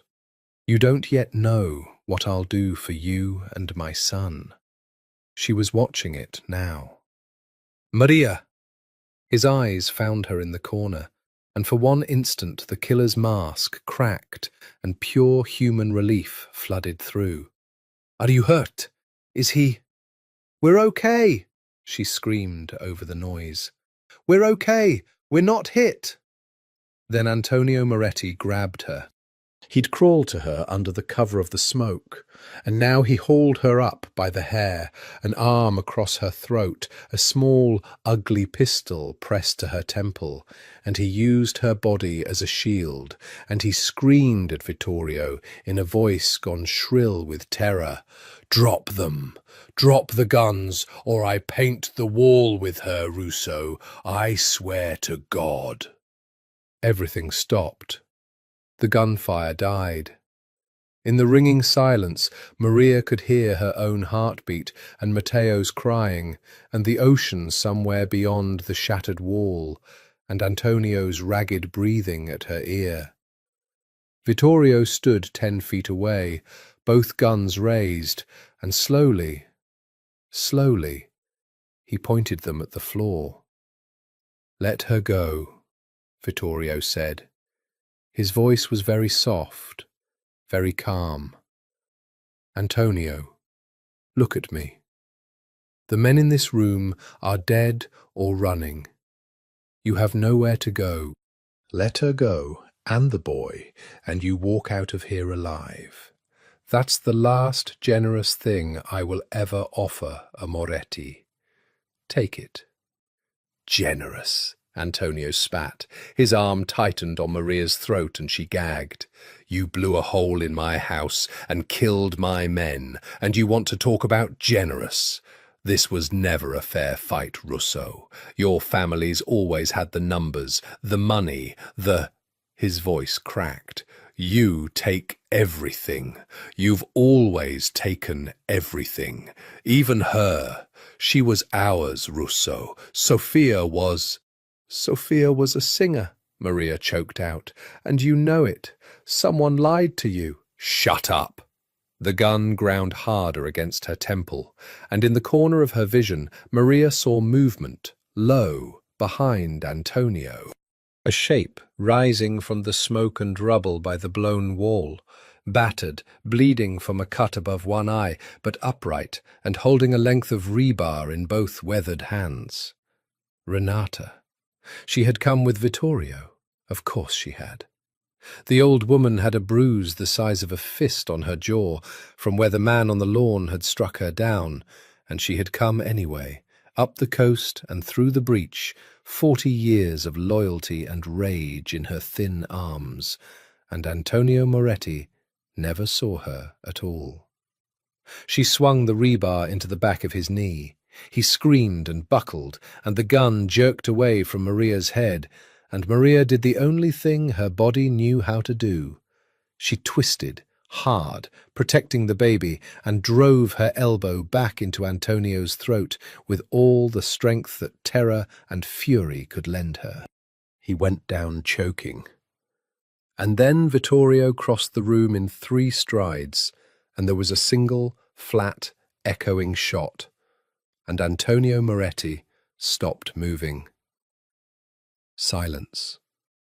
Maria stood in the smoke and the ruin, Matteo howling against her, and looked at the dead man on the floor, and then at Vittorio, gun still raised, chest heaving, and then at Renata, who had dropped the rebar and was standing over the body of the boy she'd just helped kill, with an expression of terrible, ancient grief. "It's done," Renata said hollowly. "It's done, Vittorio. Get them out. Get them out now, before more come." Vittorio holstered one gun and reached for Maria, and she went to him, and he wrapped an arm around her and the baby both and steered them toward the breach, over the rubble, out into the grey sea light. There was a boat at the shattered dock, engine running, one of Vittorio's men at the wheel. There were other bodies on the ground that Maria made herself not look at. The world smelled of gunpowder and the sea. They were halfway to the boat when Vittorio stopped. "Wait." He turned back toward the boathouse. "The samples. Antonio said they were collecting samples for a Moretti-controlled test. If they've already sent tissue to a lab—" "They hadn't," Maria said quickly. "They were about to, just now. That's when you—" She stopped. "Vittorio, there's something more important. Antonio didn't plan any of this. He as good as admitted it. Someone came to him, gave him the whole scheme, financed it, told him Sophia was his family's spy. Someone who wanted both families to tear each other apart." She gripped his coat. "It's her. It was always her. He was being run by Isabella. I'm certain of it now. And the second he became a liability—" Understanding and rage warred in Vittorio's face. He looked back at the boathouse, at the dead, spoiled boy inside who had been someone's puppet, and Maria watched the last pieces lock into place behind his eyes. "Then we've done exactly what she wanted," he said slowly, and the horror of it dawned on him fully. "I've just killed the Moretti heir. I've just started a war with the Morettis that can't be stopped now. And she's home, safe, waiting, watching two families she hates destroy each other." His jaw clenched. "Get in the boat. We're going home, and this ends tonight, one way or another, with my sister." They didn't go to Belmar. Vittorio wasn't a fool. If Isabella had orchestrated the kidnapping, then Belmar might be a trap. He took them instead to the house in Gloucester, smaller, defensible, staffed only by men whose loyalty he'd personally bought and tested over years. That night, after Matteo was finally, mercifully asleep, and Renata had been bandaged and put to bed with a doctor's care and a granddaughter's tenderness, Maria and Vittorio sat in a small, warm kitchen and tried to make sense of the wreckage. "Tell me everything," Vittorio said, "from the beginning. Everything you saw, everything you heard, in order. You're the only one who's seen all the pieces." So she told him. The records that showed slow poisoning, the garden and the second phone, and the way we handled the singer. Antonio's soft, spoiled certainty, and the doubt she'd cracked open in him. The samples they'd been about to collect, and the figure in red at the upstairs window as they dragged her to the boat, watching, raising one hand. "She watched them take you," Vittorio said. His hands were flat on the table. "From my house, and she waved." "Vittorio, I need to tell you something, and I need you to hear all of it before you do anything." Maria drew a breath. "The private test, the one that came back saying Matteo is yours, I believe it. But you own that lab. Antonio was right about that much. Anyone can say a test you control was rigged. So I did something. Before we left Belmar, the morning the results came." She reached into her bag and drew out a second sealed envelope, its lab logo different from the first. "I ran my own Independently. A lab I trust, a colleague from residency. No connection to your family or the Morettis. I sent Matteo's swab and a hair I took from your comb under fake names. Priority. I didn't tell you because I didn't want to give you hope until I was sure. It came back yesterday. I've been carrying it since. Vittorio stared at the envelope. You tested my son behind my back. I tested him so that when the whole world says your lab lied, we'll have an answer no one can touch. Maria pushed the envelope across the table. Open it. See for yourself. This is the one that's really true. He opened it with hands that were, for the first time since she'd known him, openly trembling. He read it, and Maria watched his shoulders drop and his eyes close, and a long breath leave him. He's mine, Vittorio said. Confirmed. Independent. He laughed, a broken, exhausted sound. You beautiful, impossible, terrifying woman. You built us a wall out of the one thing no one can burn down. There's more, Maria said quietly. Look at the second page, the one that lists the incidental findings. He turned the page, frowned. I don't understand what I'm looking at. When you run a full genetic panel, Maria said, you get more than paternity. You get markers, family relationships, if you have samples to compare against. I sent one more sample with Matteo's and yours. She swallowed. A cigarette butt. Isabella's. I took it from the garden the day I followed her. I don't even know why. Instinct, the doctor in me hoarding data. I had them run it too. To confirm she's your full sister, that she's really Russo blood, that there wasn't some old family secret at the root of all her rage. She met his eyes. She is. She's your full biological sister. That part's true. But there's something else on that page, Vittorio. Something I don't think even Isabella knows. He read it again. And then again. And Maria watched him not understand, and then begin to understand, and then go absolutely white. The report showed a partial genetic match between the cigarette sample, Isabella, and Matteo, beyond what aunt and nephew would share. Elevated. The kind of shared markers you saw in a closer relationship. That's not possible, Vittorio whispered. It's not what you think, Maria said gently, because she'd had a day to sit with it, and he'd had 30 seconds. It doesn't mean what your fear is telling you it means. Isabella is Matteo's aunt, your sister. That's all confirmed. But the elevated markers point to something on the maternal side, Sophia's side. She paused. Vittorio. I think Sophia and Isabella were related, cousins maybe, close ones. The math fits a first-cousin relationship threaded through both lines. The kitchen was silent, except for the tick of an old clock. Sophia, Vittorio said slowly, was my sister's cousin. Which means Isabella didn't just happen to hate Sophia, Maria said. She knew her, before the club, before you. Isabella could have been the one who placed her there, sent her own cousin into your life as a singer, close to you, watching you, maybe even meant to be loyal to Isabella and not to you at all. And then Sophia did the one thing that ruined the plan.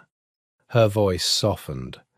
She fell in love with you for real, and she got pregnant. And a real heir, a child you loved, was the one thing Isabella could never allow, because it ended her forever. So she poisoned her own cousin, slowly, and then she rewrote the story into a Moretti plot, to bury her own fingerprints under a war. Vittorio set the paper down very carefully, as though it might detonate. "My sister," he said, "murdered my son's mother, her own blood, and then handed my son to my enemies to be used as a weapon against me. And she has been sleeping under my roof, eating at my table, holding my child this entire time." "Yes," Maria said, "I think that's exactly what happened." He stood. He walked to the window and looked out at the dark Atlantic. And when he turned back, his face was the coldest and most terrible thing Maria had ever seen. Grief and love and betrayal all burned down to a single hard point. "Then tomorrow," Vittorio said, "I go home, and I end it." Maria didn't sleep. She lay in the narrow bed of the Gloucester house, with Matteo breathing softly in the bassinet beside her, and she stared at the ceiling and had, at last, the conversation with herself that she'd been avoiding for weeks. She was in love with him. Not infatuated, not confused by proximity and danger and the strange, forced intimacy of playing house with a stranger. In love. The real thing, the deep-rooted, terrifying thing, the kind that reorganizes a person's future around another person's survival. She had fallen in love with Vittorio Russo, a man who 2 hours ago had walked through gunfire and killed to save her, a man who tomorrow intended to execute his own sister. And that was the horror she'd been circling. Because loving him meant loving all of him. It meant loving the tenderness with which he held his son, and the flat, cold eyes he'd worn in the boathouse. It meant that the same devotion that made her safe made him a killer. You could not have one without the other. The gentleness and the violence came from the same root, an absolute consuming loyalty to what was his. She was his now. That was the whole terrible gift. And Sophia, God, Sophia. Maria had delivered her child and held her hand while she died. And now Maria lay in the dark, loving the man Sophia had loved, sleeping in the world Sophia had died in. She felt like a thief. She felt like she'd stolen a dead woman's whole life, her lover, her child, her place at the table, and the fact that none of it had been intended, that she'd been dragged into it against her will, didn't ease the guilt at all. But underneath the guilt was a harder truth, and Maria was too honest a woman to hide from it. Sophia had been a player in this world, a piece someone else had moved onto the board. And Matteo was innocent. And Matteo was hers now, not by blood, but by every other thing that made a mother, by the hands that had pulled him breathing into the world, by the nights of walking him through the dark, by the fact that she would, without a flicker of hesitation, die for him. She had learned that about herself on a lawn by the sea, with 3 armed men closing in. She had put her body between him and the guns, and felt no fear for herself at all, only for him. That was motherhood. Blood had nothing to do with it. So the question wasn't whether she loved them. She did. The question was whether she could live here, in this world of blown-out walls and bodies on the floor and men who solved problems with guns, whether she could raise a child in it, whether she could lie beside Vittorio for the rest of her life, knowing what his hands had done, would do again, would have to keep doing to keep them all breathing. Around 3 in the morning, the connecting door opened. This house had one too, and Vittorio stood in the frame, and he didn't turn the handle uninvited, she realized. The door had been unlocked. She'd left it unlocked, and he'd knocked so softly she'd almost missed it. "I can't sleep either," he said. She moved over. He lay down beside her, on top of the covers, still in his clothes, and they looked at the ceiling together, and the baby breathed between their worlds. "Ask me not to do it," Vittorio said quietly. "Tomorrow. Ask me not to, and I'll find another way. Exile her, send her somewhere she can't reach us. I'll do it if you ask." Would that work? A long silence. No, he admitted. She'd come back. Or she'd send others. "She's already killed her own cousin and traded my son to our enemies. She will never stop, Maria. Not while any of us breathe. Exile is just a slower way to bury us." "Then you already know I can't ask you not to." Maria turned her head to look at him. "That's the thing I've been lying awake understanding. I hate it. I hate that this is the only answer. I'm a doctor. I spent my whole life learning to keep people alive, and now I'm lying in bed agreeing that a person needs to die. And the worst part is that I do agree, because I did the math, because she'll kill him if she isn't stopped, because I've held that baby while men tried to take him." Her voice cracked. "So no, I won't ask you not to. But I need you to understand what it costs me to say that. I need you to know that I know exactly what we're becoming." Vittorio reached over, careful of the sleeping baby, and took her hand. "When this is over," he said, "you can leave. The contract stands. 3 years or 3 days. You can walk out with the money and the new name and never look back. And I will let you go. And I will never come after you. And I will spend the rest of my life grateful that you saved my son and glad that you got out." He squeezed her hand. "I mean that. I need you to know I mean that. Because I will not be one more man who tracked a woman in this world against her will. I've watched that story. I won't write it again." Maria was quiet for a long time. "And if I don't want to leave?" she asked. His hand tightened on hers hard, and she heard him stop breathing. "Then I would spend every day of the rest of my life," Vittorio said, his voice rough as broken stone, "trying to be worth the choice. And failing, probably, but trying." "That's not the answer of a cold and dangerous man," Maria whispered.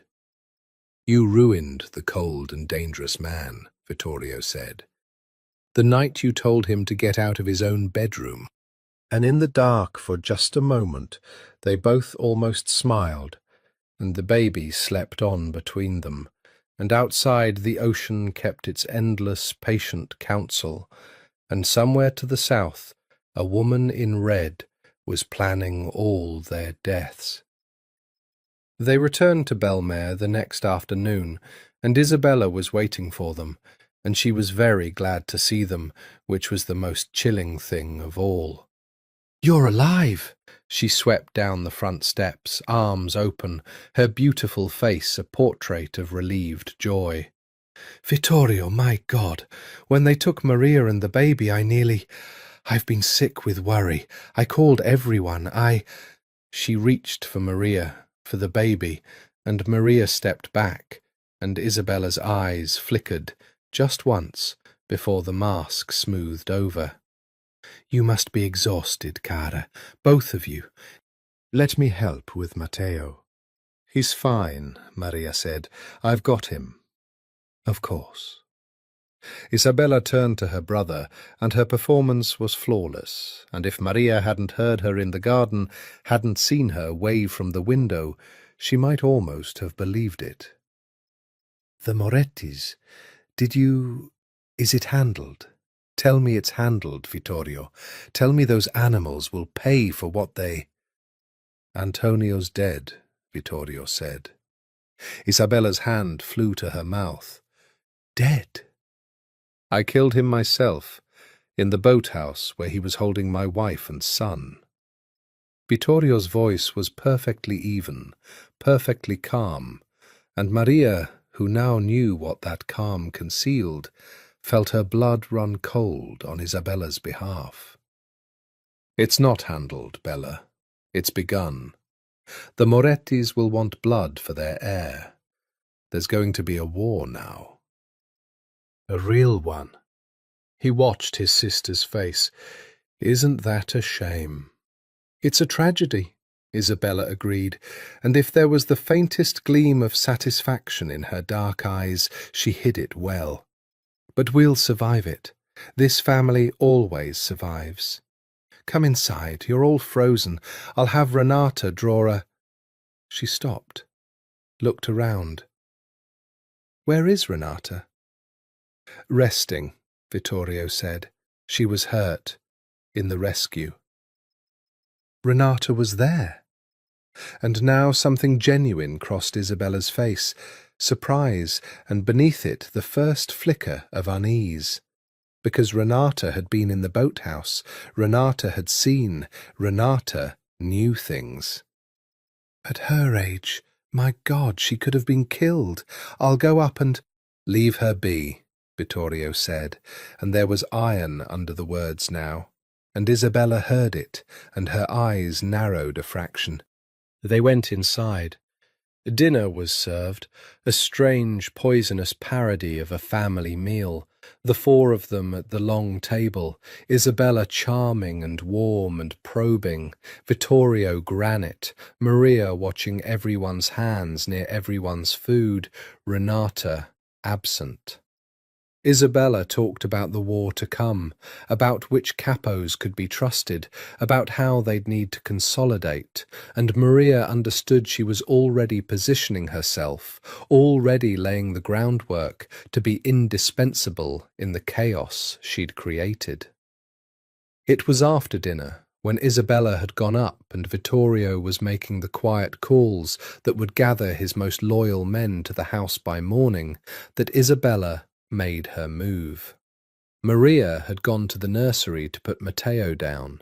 She had the baby against her shoulder, was swaying him towards sleep, humming, when she felt, rather than heard, the door open behind her. "He really is beautiful," Isabella said softly. "It's a pity, in a way. All that beauty, wasted on being the wrong child at the wrong time." Maria turned slowly, keeping the baby behind her shoulder, and Isabella was leaning in the doorway with a glass of red wine in one hand and something else in the other, something small and dark that Maria's eye caught and identified in a heartbeat. Because she was a doctor, because she knew the shape of a loaded syringe. "Isabella," Maria said carefully, "whatever you're thinking of doing, you've been busy, doctor." Isabella's voice had lost all its warmth. What was left was cold and clear and almost admiring. "Running tests, reading records, following me through my brother's garden. Did you think I didn't see you? I saw you. I let you hear enough to frighten you, and not enough to hang me. But I underestimated you. You went further than frightened. You went digging." She took a sip of wine. "You know, I've been trying to decide, all through that tedious dinner, what exactly you figured out. So tell me, sister to sister, what do you think you know?" Maria's mind raced. Matteo, warm against her, the syringe in Isabella's hand, the door, Isabella between her and the door, The monitor on the dresser, still on, still broadcasting to the receiver Vittorio carried on his belt as he made his calls 2 floors down. The monitor is on. "I know you poisoned Sophia," Maria said clearly, loudly, angling herself toward the little device. "Thallium or arsenic, over months, until her body failed in childbirth. I know she was your cousin, that you planted her in Vittorio's life years ago, and she betrayed your plan by falling in love with him for real. I know you couldn't stand that a real heir would cut you out of the succession forever. And I know you sold this whole family to the Morettis, fed Antonio the lie that Sophia was his spy, financed the custody claim, engineered the kidnapping, because you wanted both families to bleed each other white so you could pick up the pieces." Isabella was very still. Then she smiled, slow and genuine and utterly without remorse.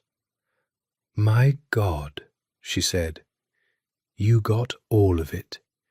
Every piece." She set down her wine glass with a soft click. "That's a shame, Doctor. That really is.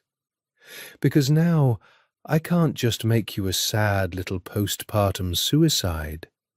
Now I have to make it hurt." She raised the syringe. "Do you know what I never counted on?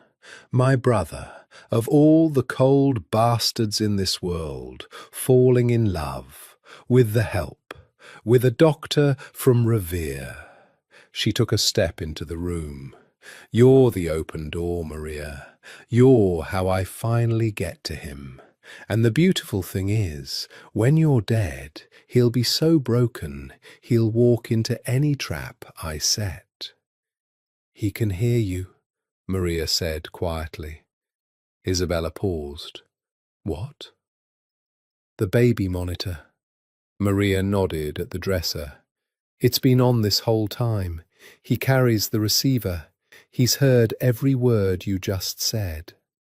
For one frozen second, Isabella Russo's beautiful face went slack with the dawning of the only real fear Maria had ever seen on it. And then the nursery door filled with the shape of her brother.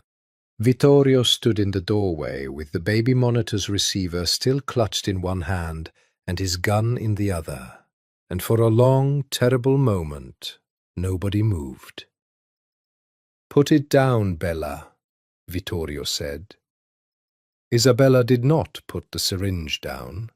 Her hand stayed raised, the needle catching the soft lamplight, and her eyes moved from her brother's gun to his face and back again, calculating, always calculating. "So," Isabella said, "you heard?" "I heard." Vittorio's voice was terrible in its evenness. "Step away from her, away from my son, now." "Or what? You'll shoot me?" Isabella laughed, a bright, brittle sound. "You won't shoot me, Vittorio. I'm your sister.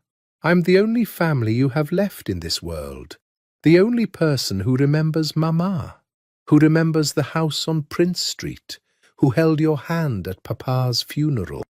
You've buried 4 siblings already. You won't put the 5th in the ground."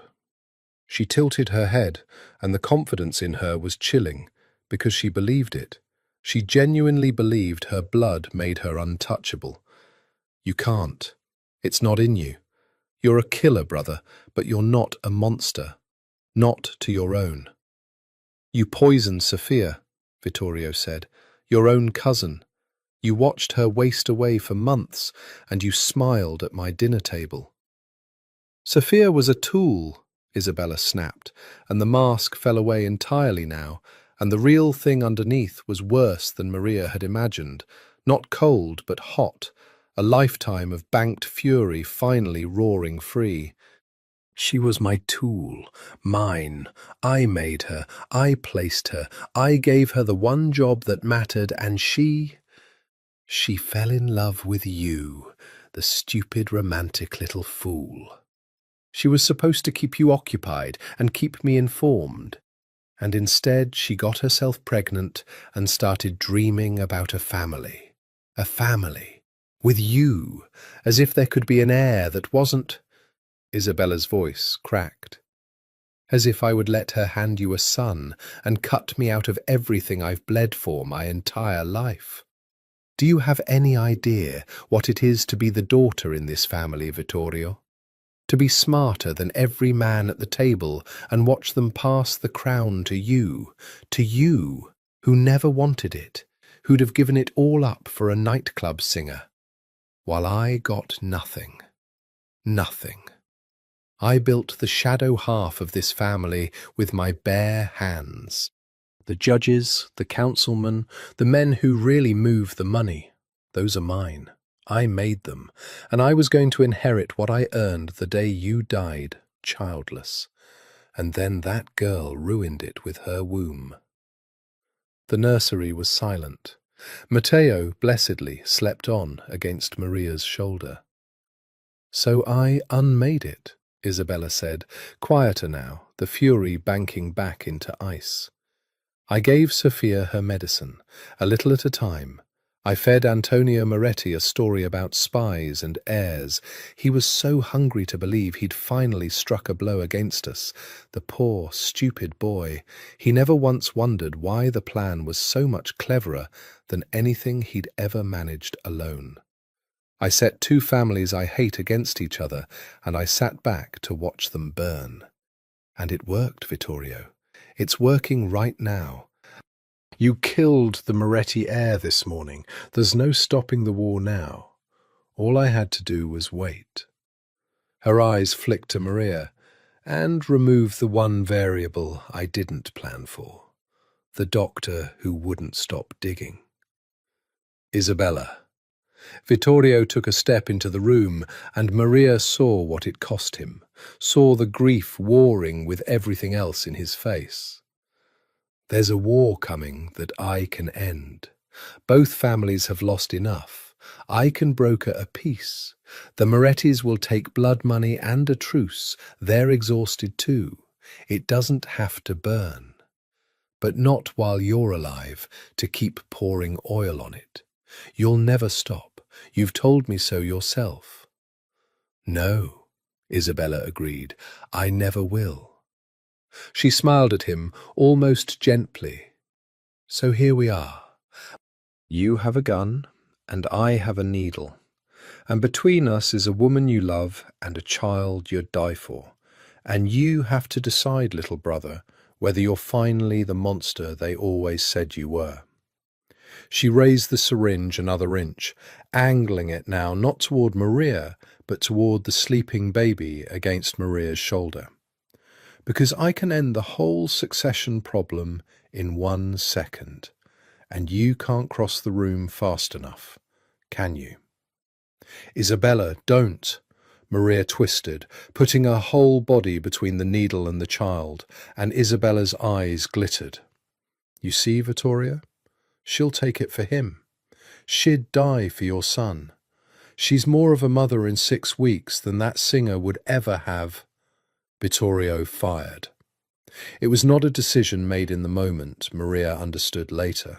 It had been made in a cold kitchen in Gloucester the night before, made when Maria said, I won't ask you not to, made the moment Isabella angled a loaded syringe at a sleeping infant. Everything after that was only reflex. One shot, precise, into his sister's shoulder, not her heart. He could have taken the heart. He chose the shoulder. Isabella screamed and spun and dropped the syringe, and it shattered on the hardwood, and Vittorio was across the room in an instant, kicking the fragments away, his gun still trained on his sister as she crumpled against the wall, clutching her ruined shoulder, blood welling black between her fingers. You shot me, she gasped, staring up at him with pure astonishment. "You actually—" "In the shoulder," Vittorio said, and his voice was breaking now, the granite finally cracking. "Because some coward's part of me still can't put you in the ground where you belong. Because you're right, God help me. You're my sister, and I can't—" He stopped. His hand was shaking. "Renata!" he roared toward the hall. "Salvatore! Here! Now!"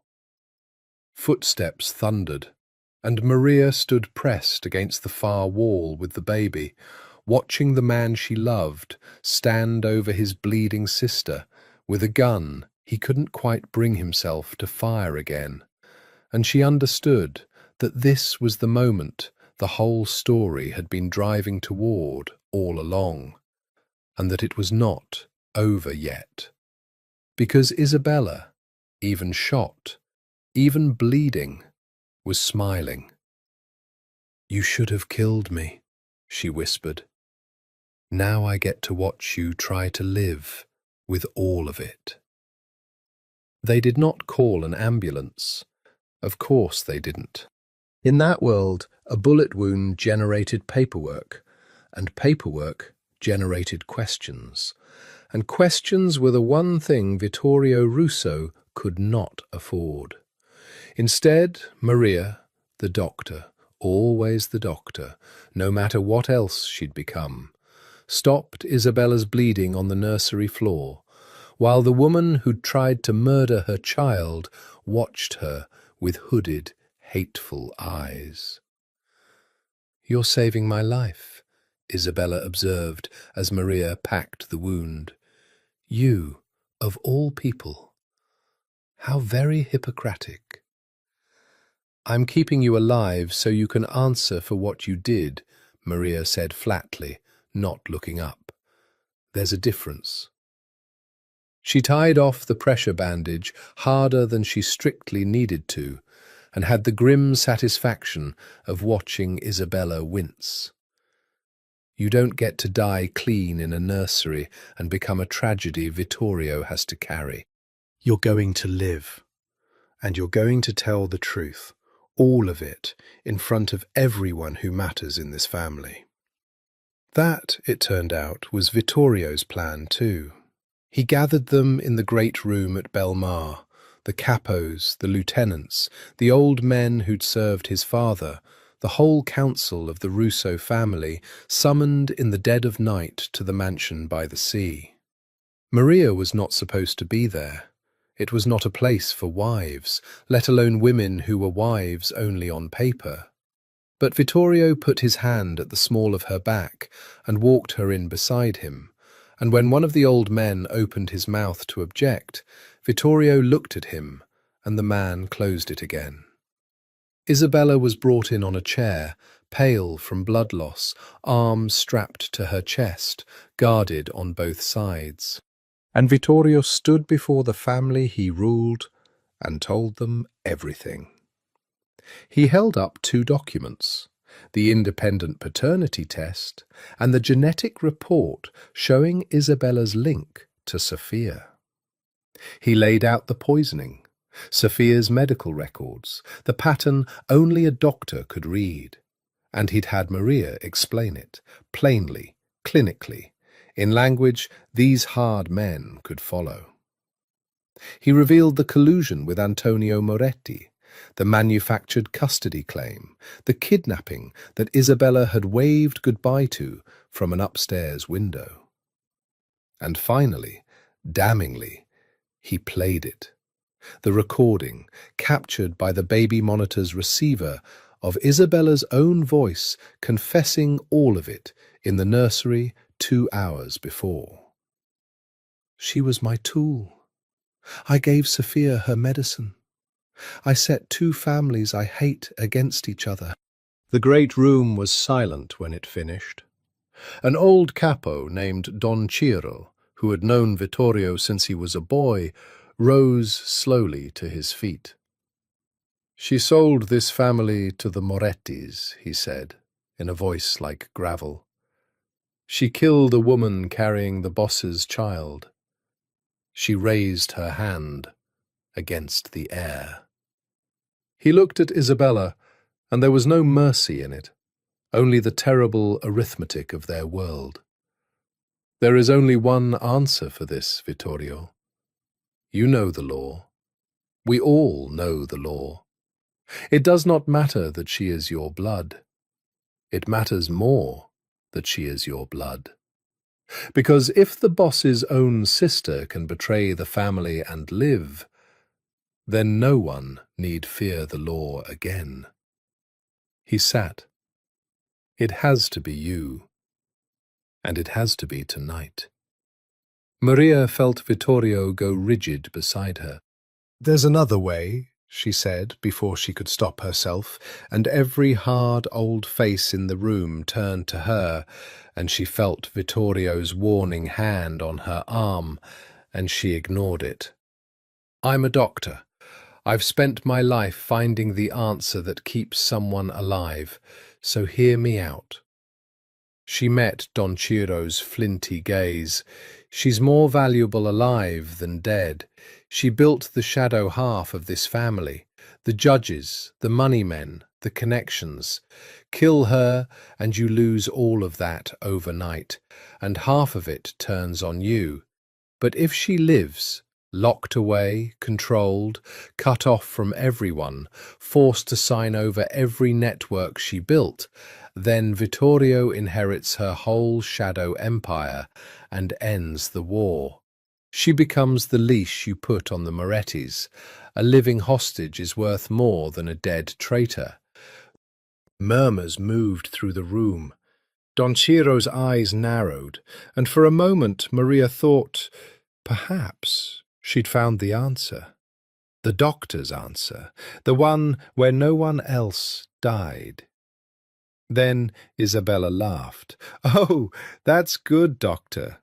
She lifted her head, pale and bleeding and radiant with contempt.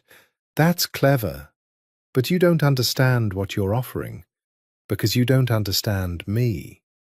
You put me in a cage, and I will spend every single day of my life reaching through the bars. I'll turn your guards. I'll poison your wine. I'll write letters, whisper to visitors, find the weakness in every wall you build. I told you already, little brother, I will never, ever stop. You can put me anywhere on this earth, and I will find a way to reach your wife's throat and your son's cradle." She smiled, and it was the smile of someone who has nothing left to lose and has made her peace with it. So no, there's no cage, there's only the ground, and the only question left is whether my brother has the stomach to put me in it, or whether he'll cage me and lie awake every night knowing I'm coming. Her eyes gleamed. I know which. I've known him his whole life. He'll cage me. He's soft. He was always soft. She was, Maria realized with a sick lurch, choosing this, goading him, because a dead Isabella would haunt Vittorio forever, would be the thing that finally broke something in him, and even now, even at the end, she wanted to win, wanted to reach through her own death to wound him. Vittorio was very quiet. Then he turned to Maria and took both her hands, and for a moment it was as though the whole room fell away and there were only the two of them. "You tried," he said softly. "You tried to find the answer where no one else dies. That's who you are. That's why—" He stopped, kissed her forehead. "But she's right about the cage, and she's right that I'm soft. I've been soft my whole life, and it's cost me everyone I ever loved. I won't let it cost me you, or him." He released her hands. "Take my wife and my son upstairs, Renata." "Vittorio, please," he said. And it was the same broken pleas she'd heard on the phone at midnight 2 months ago, the word from a place buried deep in him. Don't watch this. I don't want you to watch this. Let me carry it alone. Let there be one thing about tonight you never have to see. And Renata's gentle old hands were on Maria's shoulders, turning her toward the stairs, and Maria went, because there are moments a person is not meant to witness, and this was his, and she loved him enough to let him have it in the dark. She was on the stairs when she heard Isabella's voice one last time, low and almost tender. There he is. There's my brother. She was at the top of the stairs when she heard the shot. The house was very quiet in the days that followed. They buried Isabella in the family plot, beside the 4 siblings who'd gone before her, beside their mother and father, under a stone that gave only her name and her years, and no hint of what she'd been. Vittorio arranged it himself and stood at the graveside in the rain with his son in his arms, and Maria stood beside him and Renata beside her, and no one else came, because there was no one left who could be trusted to know how she died. Vittorio did not speak of it. For 3 days he barely spoke at all. He moved through the great house like a man under water, and he held Matteo for hours, and Maria let him be, because grief has its own weather, and you cannot hurry the storm. On the 4th night she found him in the nursery. Of course the nursery, the room where it had happened, the room he kept returning to as though he could rewrite it, sitting on the floor with his back against the crib and his head in his hands. She sat down beside him on the floor and said nothing. "I keep waiting to feel like a monster," Vittorio said finally, his voice hoarse from disuse. "Don Ciro was right. The law was right. She'd have killed you both. I know all of that. I did the necessary thing, but she was my sister." He lifted his head, and his eyes were red and raw and terribly young. "I taught her to swim, did you know that? At the house on the Cape, when we were children. She was afraid of the water, and I held her up until she wasn't. I held her up." His voice broke completely. "And I put her down." Maria took his hand. She didn't tell him it was okay, because it wasn't, and he would have known she was lying. She didn't tell him it wasn't his fault, because in some tangled way it was all of theirs and none of theirs. Instead, she said the only true thing she had. "You didn't put her down," she said. "She jumped. She stood in that room and she chose it. She chose it over the cage, over exile, over any way out I could find. She told you the exact thing that would force your hand, and she smiled while she said it. That wasn't you failing to save her, Vittorio. That was her refusing to be saved. There's a difference. I've watched a lot of people die. Some of them fight for every second, and some of them decide, and there's nothing on earth you can do." She squeezed his hand. "She decided. Years ago, probably. You just held the gun." He turned to her, and something in his face cracked open. And then Vittorio Russo, feared across the whole city, a man who'd buried 5 siblings and killed the 6, put his head in her lap and wept like a child, and Maria stroked his hair and stared at the wall and let him. The war with the Morettis ended, in the end, the way Vittorio had said it might.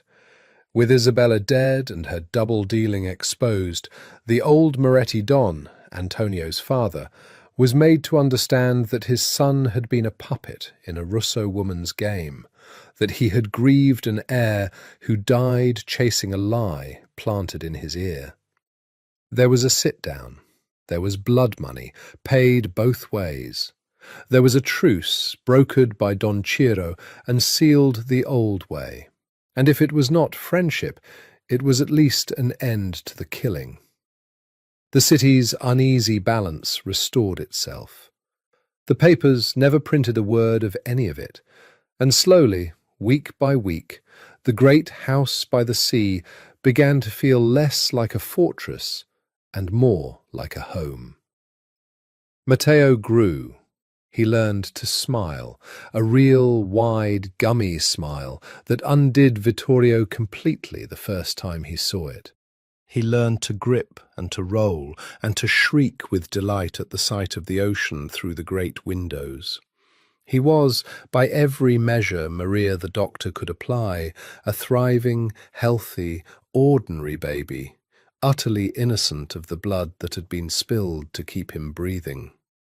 She watched Vittorio watch him and saw the grief in him, slowly, slowly making room for something else. Not replacing it, grief like his never leaves, but making room. Renata recovered from her wounds, though she moved more slowly now, and she took to sitting in the conservatory among the orange trees with the baby on her lap, telling him stories in Italian he was far too young to understand. He should hear them anyway, Renata told Maria, the good ones, not the ones about guns and blood. The ones about the old country, the food, the music. Somebody in this family should give him the good stories. She looked up at Maria with her ancient, knowing eyes. You'll stay then. I can see it. You've decided. I haven't decided anything, Maria said. Cara, Renata smiled. You decided the night you told a dangerous man to get out of his own bedroom, and then didn't run. The rest is just you catching up to yourself. Maria didn't answer, but that night she stood at the window of her suite, looking at the connecting door and its lock, and she thought about the contract in the safe downstairs. 3 years, renewable, with a clause for a clean exit and a new name and enough money to disappear.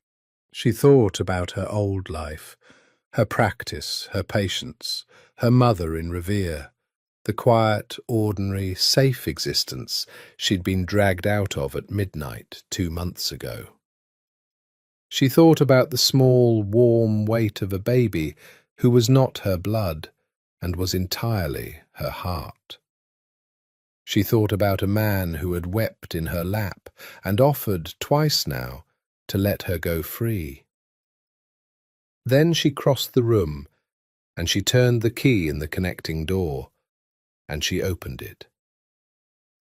Vittorio was awake. He was always awake at that hour. Some wounds don't let a man sleep. He was standing at his own window with a glass of something amber and untouched in his hand.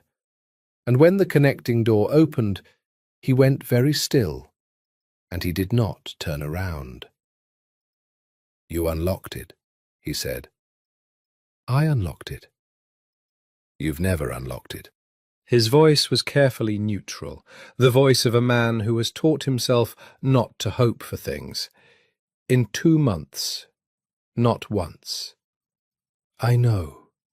Maria came to stand beside him at the window. The moon was out, laying a silver road across the black water. I've been thinking about the contract. She felt him brace. Maria, if you want to go, the offer stands. I meant every word. I'll have it all arranged by morning. The money, the name, I don't want to go. Silence. She heard him set the glass down on the sill, very carefully, as though his hands weren't quite steady.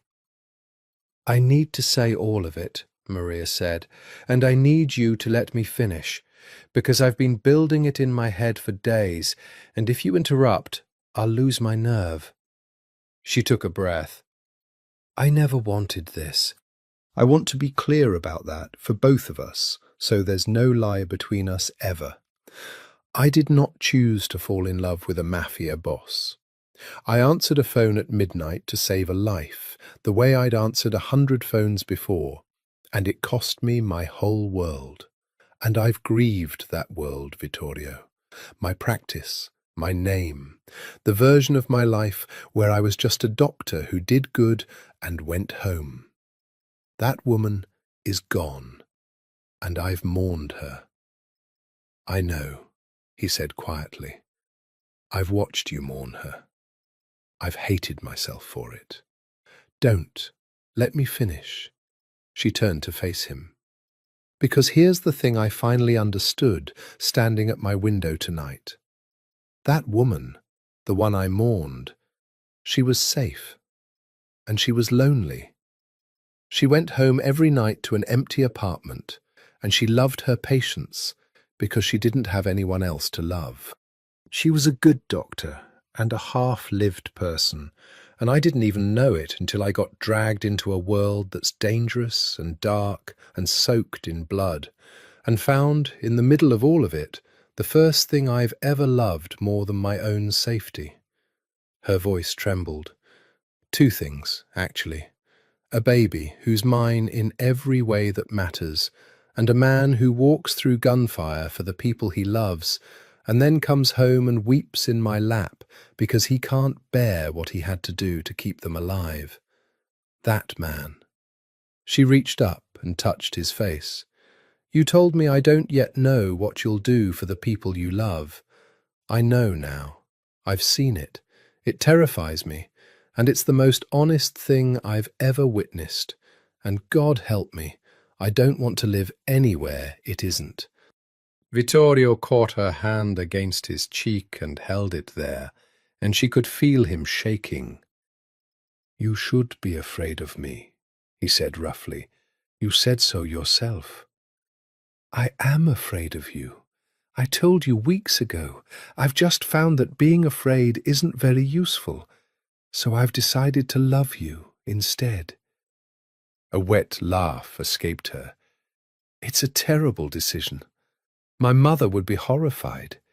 Every rational cell in my body is filing an objection. But I've spent my whole life being rational and safe, and I have never once been as alive as I am in this impossible, bloody, beautiful place with the two of you. So, she lifted her chin. I'm not signing the exit clause. I'm tearing up the contract. Not because I have to, because I want to, because I choose it. Do you understand the difference? Everyone in your life came to you by blood or by force or by fear. I'm coming to you by choice, fully, with my eyes open the way Renata told me to. She smiled through the tears. Eyes open, Vittorio. And I'm still here. For a long moment he just looked at her, this man who had lost so much and trusted so little, searching her face as though he could not believe it was real, as though a lifetime in a world of lies had left him unable to recognize the truth when it finally stood in front of him, offering itself freely. Then he made a sound, low in his chest, half a sob and half her name, and he pulled her into him and kissed her the way a drowning man reaches the surface, desperate and grateful and disbelieving. Say it again, he breathed against her mouth. The part about choosing. Say it again, I need to hear it again. I've never... I choose you, Maria said. I choose him. I choose this, all of it, the danger and the darkness and the good stories Renata's going to tell him and the whole impossible thing. I'm not your legal foster mother, Vittorio. I'm not your paper wife or your insurance or a thread someone might pull. I'm his mother. I'm your wife. For real. if you'll have me." "If I'll have you?" He laughed, broken and joyful all at once, and pressed his forehead to hers. "I have wanted nothing else since the moment you told me to get out of my own bedroom. You've owned me since before I understood I was owned. There was never any question of whether I'd have you, only whether I had the right." His hands framed her face. "Do I have the right? After everything, after Sophia, after the blood, after what I am, do I get to have this?" "You don't get to have it," Maria said softly. "You get to earn it. Every day, the way you said in Gloucester. And so do I. That's what it is, when you choose it instead of being handed it. It's work." She smiled. "Lucky for you, I'm not afraid of hard work. Ask any resident I ever trained." Down the hall, through the nursery monitor that neither of them had thought to turn off, Matteo woke and made a small, questioning sound into the dark. They went to him together. 1 year later, on a warm evening in early summer, there was a party at the great house by the sea. It was not, by the standards of that family, a large one. There were no capos, no lieutenants, no old men from the council. Vittorio had drawn a hard line over the past year between the business and the home, the killing and the cradle, as Renata put it, and this evening belonged entirely to the second. There were paper lanterns strung along the terrace, and a long table laden with the food Renata had spent 2 days cooking, and music from an old record player, and the ocean going gold, and then rose, and then violet as the sun sank into it. Matteo Russo, 1 year old, took his first steps that evening on the terrace by the sea. He'd been threatening it for weeks, hauling himself up on the furniture, cruising along the low wall, releasing his grip for a heart-stopping half-second before dropping back onto his diapered bottom with a look of profound betrayal. But that evening, in the gold light, with the whole small world he possessed watching, he let go of the leg of the table, and he stood, swaying, arms out like a tiny drunken tightrope walker, and he looked across the terrace at Maria. "Come here," Maria said, crouching, arms open. "Come to me. You can do it, amore. Come to Mama." Mama. She'd started saying it months ago, testing it, and it had stopped feeling like a lie somewhere along the way, stopped feeling like a costume she was wearing for a dead woman, and become simply true. She was his mother. She had pulled him breathing into the world, and she had walked him through 10,000 dark hours, and she had put her body between him and men with guns, and blood had nothing to do with any of it. Matteo took 1 step, wobbled, took another. And then, with a shriek of triumphant delight, he half walked and half fell the last few feet into Maria's arms, and she caught him, and stood and spun him around, and the terrace erupted, Renata clapping, Vittorio's face breaking into the wide, unguarded smile Maria had spent a year coaxing out of him, a smile he now gave freely, a smile that had once seemed as impossible as the sunrise. "Did you see?" Maria laughed, her eyes wet. "Did you see him? He walked." "I saw." Vittorio crossed to them and wrapped them both in his arms, his wife and his son, the 2 people for whom he had done every terrible and necessary thing, and he pressed a kiss to Maria's hair, and then to Matteo's, and for a moment the 3 of them simply stood there in the gold light. Whole. The child of 2 bloodlines. That was what the Morettis had called him in their poisoned letter a lifetime ago. A phrase meant as a threat, a claim, a weapon. But it had turned out to mean something else entirely, because Matteo Russo was indeed the child of two bloodlines, but not the ones anyone had schemed over. He was the child of the woman who had given birth to him and died with his cry in her ears. Sophia, who they would tell him about someday, the good stories, the way she loved old films and sang French songs and gave her life to bring him into the world. And he was the child of the woman who had chosen him, freely, with her eyes open, in the middle of a world designed to break her. Two bloodlines, the one that made him and the one that kept him. The blood he was born from and the blood that would have been spilled to the last drop before anyone touched him. Later, when the lanterns had burned low and Matteo was asleep and Renata had gone up to bed, Maria and Vittorio sat together on the terrace wall, with the dark ocean below and the whole spangled city glittering far down the coast.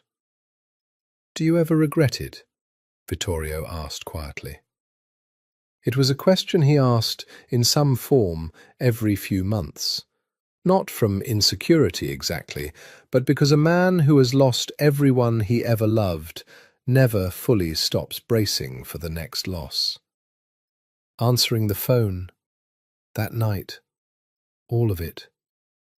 Maria considered it seriously, the way she considered everything, because he deserved a true answer and not a comfortable one.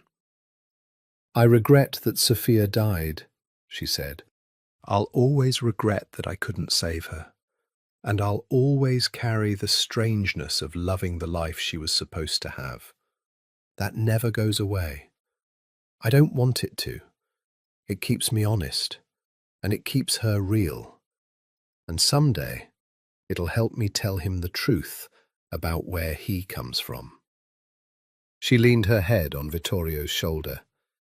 "But do I regret answering the phone? No. Because if I hadn't, that baby up there would have died in a penthouse with no one who knew what to do. And I never would have known that I was capable of this, of loving something more than my own life, of choosing a hard, beautiful, terrifying thing over a safe, empty one." She laced her fingers through his. "I was a good doctor, Vittorio, but I was only half a person. You and Matteo, you're the other half. I don't regret being made whole, even at this price, even in this world." He was quiet for a long time, turning her wedding ring, a real one now, replacing the paper, around her finger with his thumb. "I don't deserve you," he said finally. "No," Maria agreed, and felt him huff a startled laugh. "You don't. Nobody deserves the people who love them. That's what makes it a gift, instead of a wage." She turned and kissed him, slow and sure, this dangerous man she had chosen with her eyes open. "But you can earn it. Every day." We agreed. "Every day," Vittorio said against her lips, like a vow, like the only prayer he still believed in. "For the rest of my life."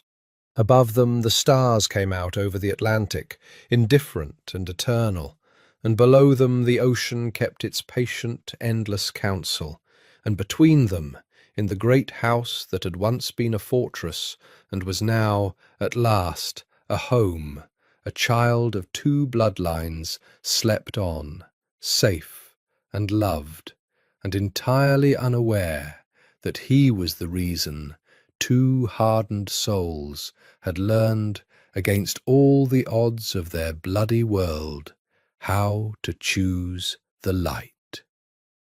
The phone did not ring at midnight. For the first time in a very long time, it simply, blessedly, did not ring at all.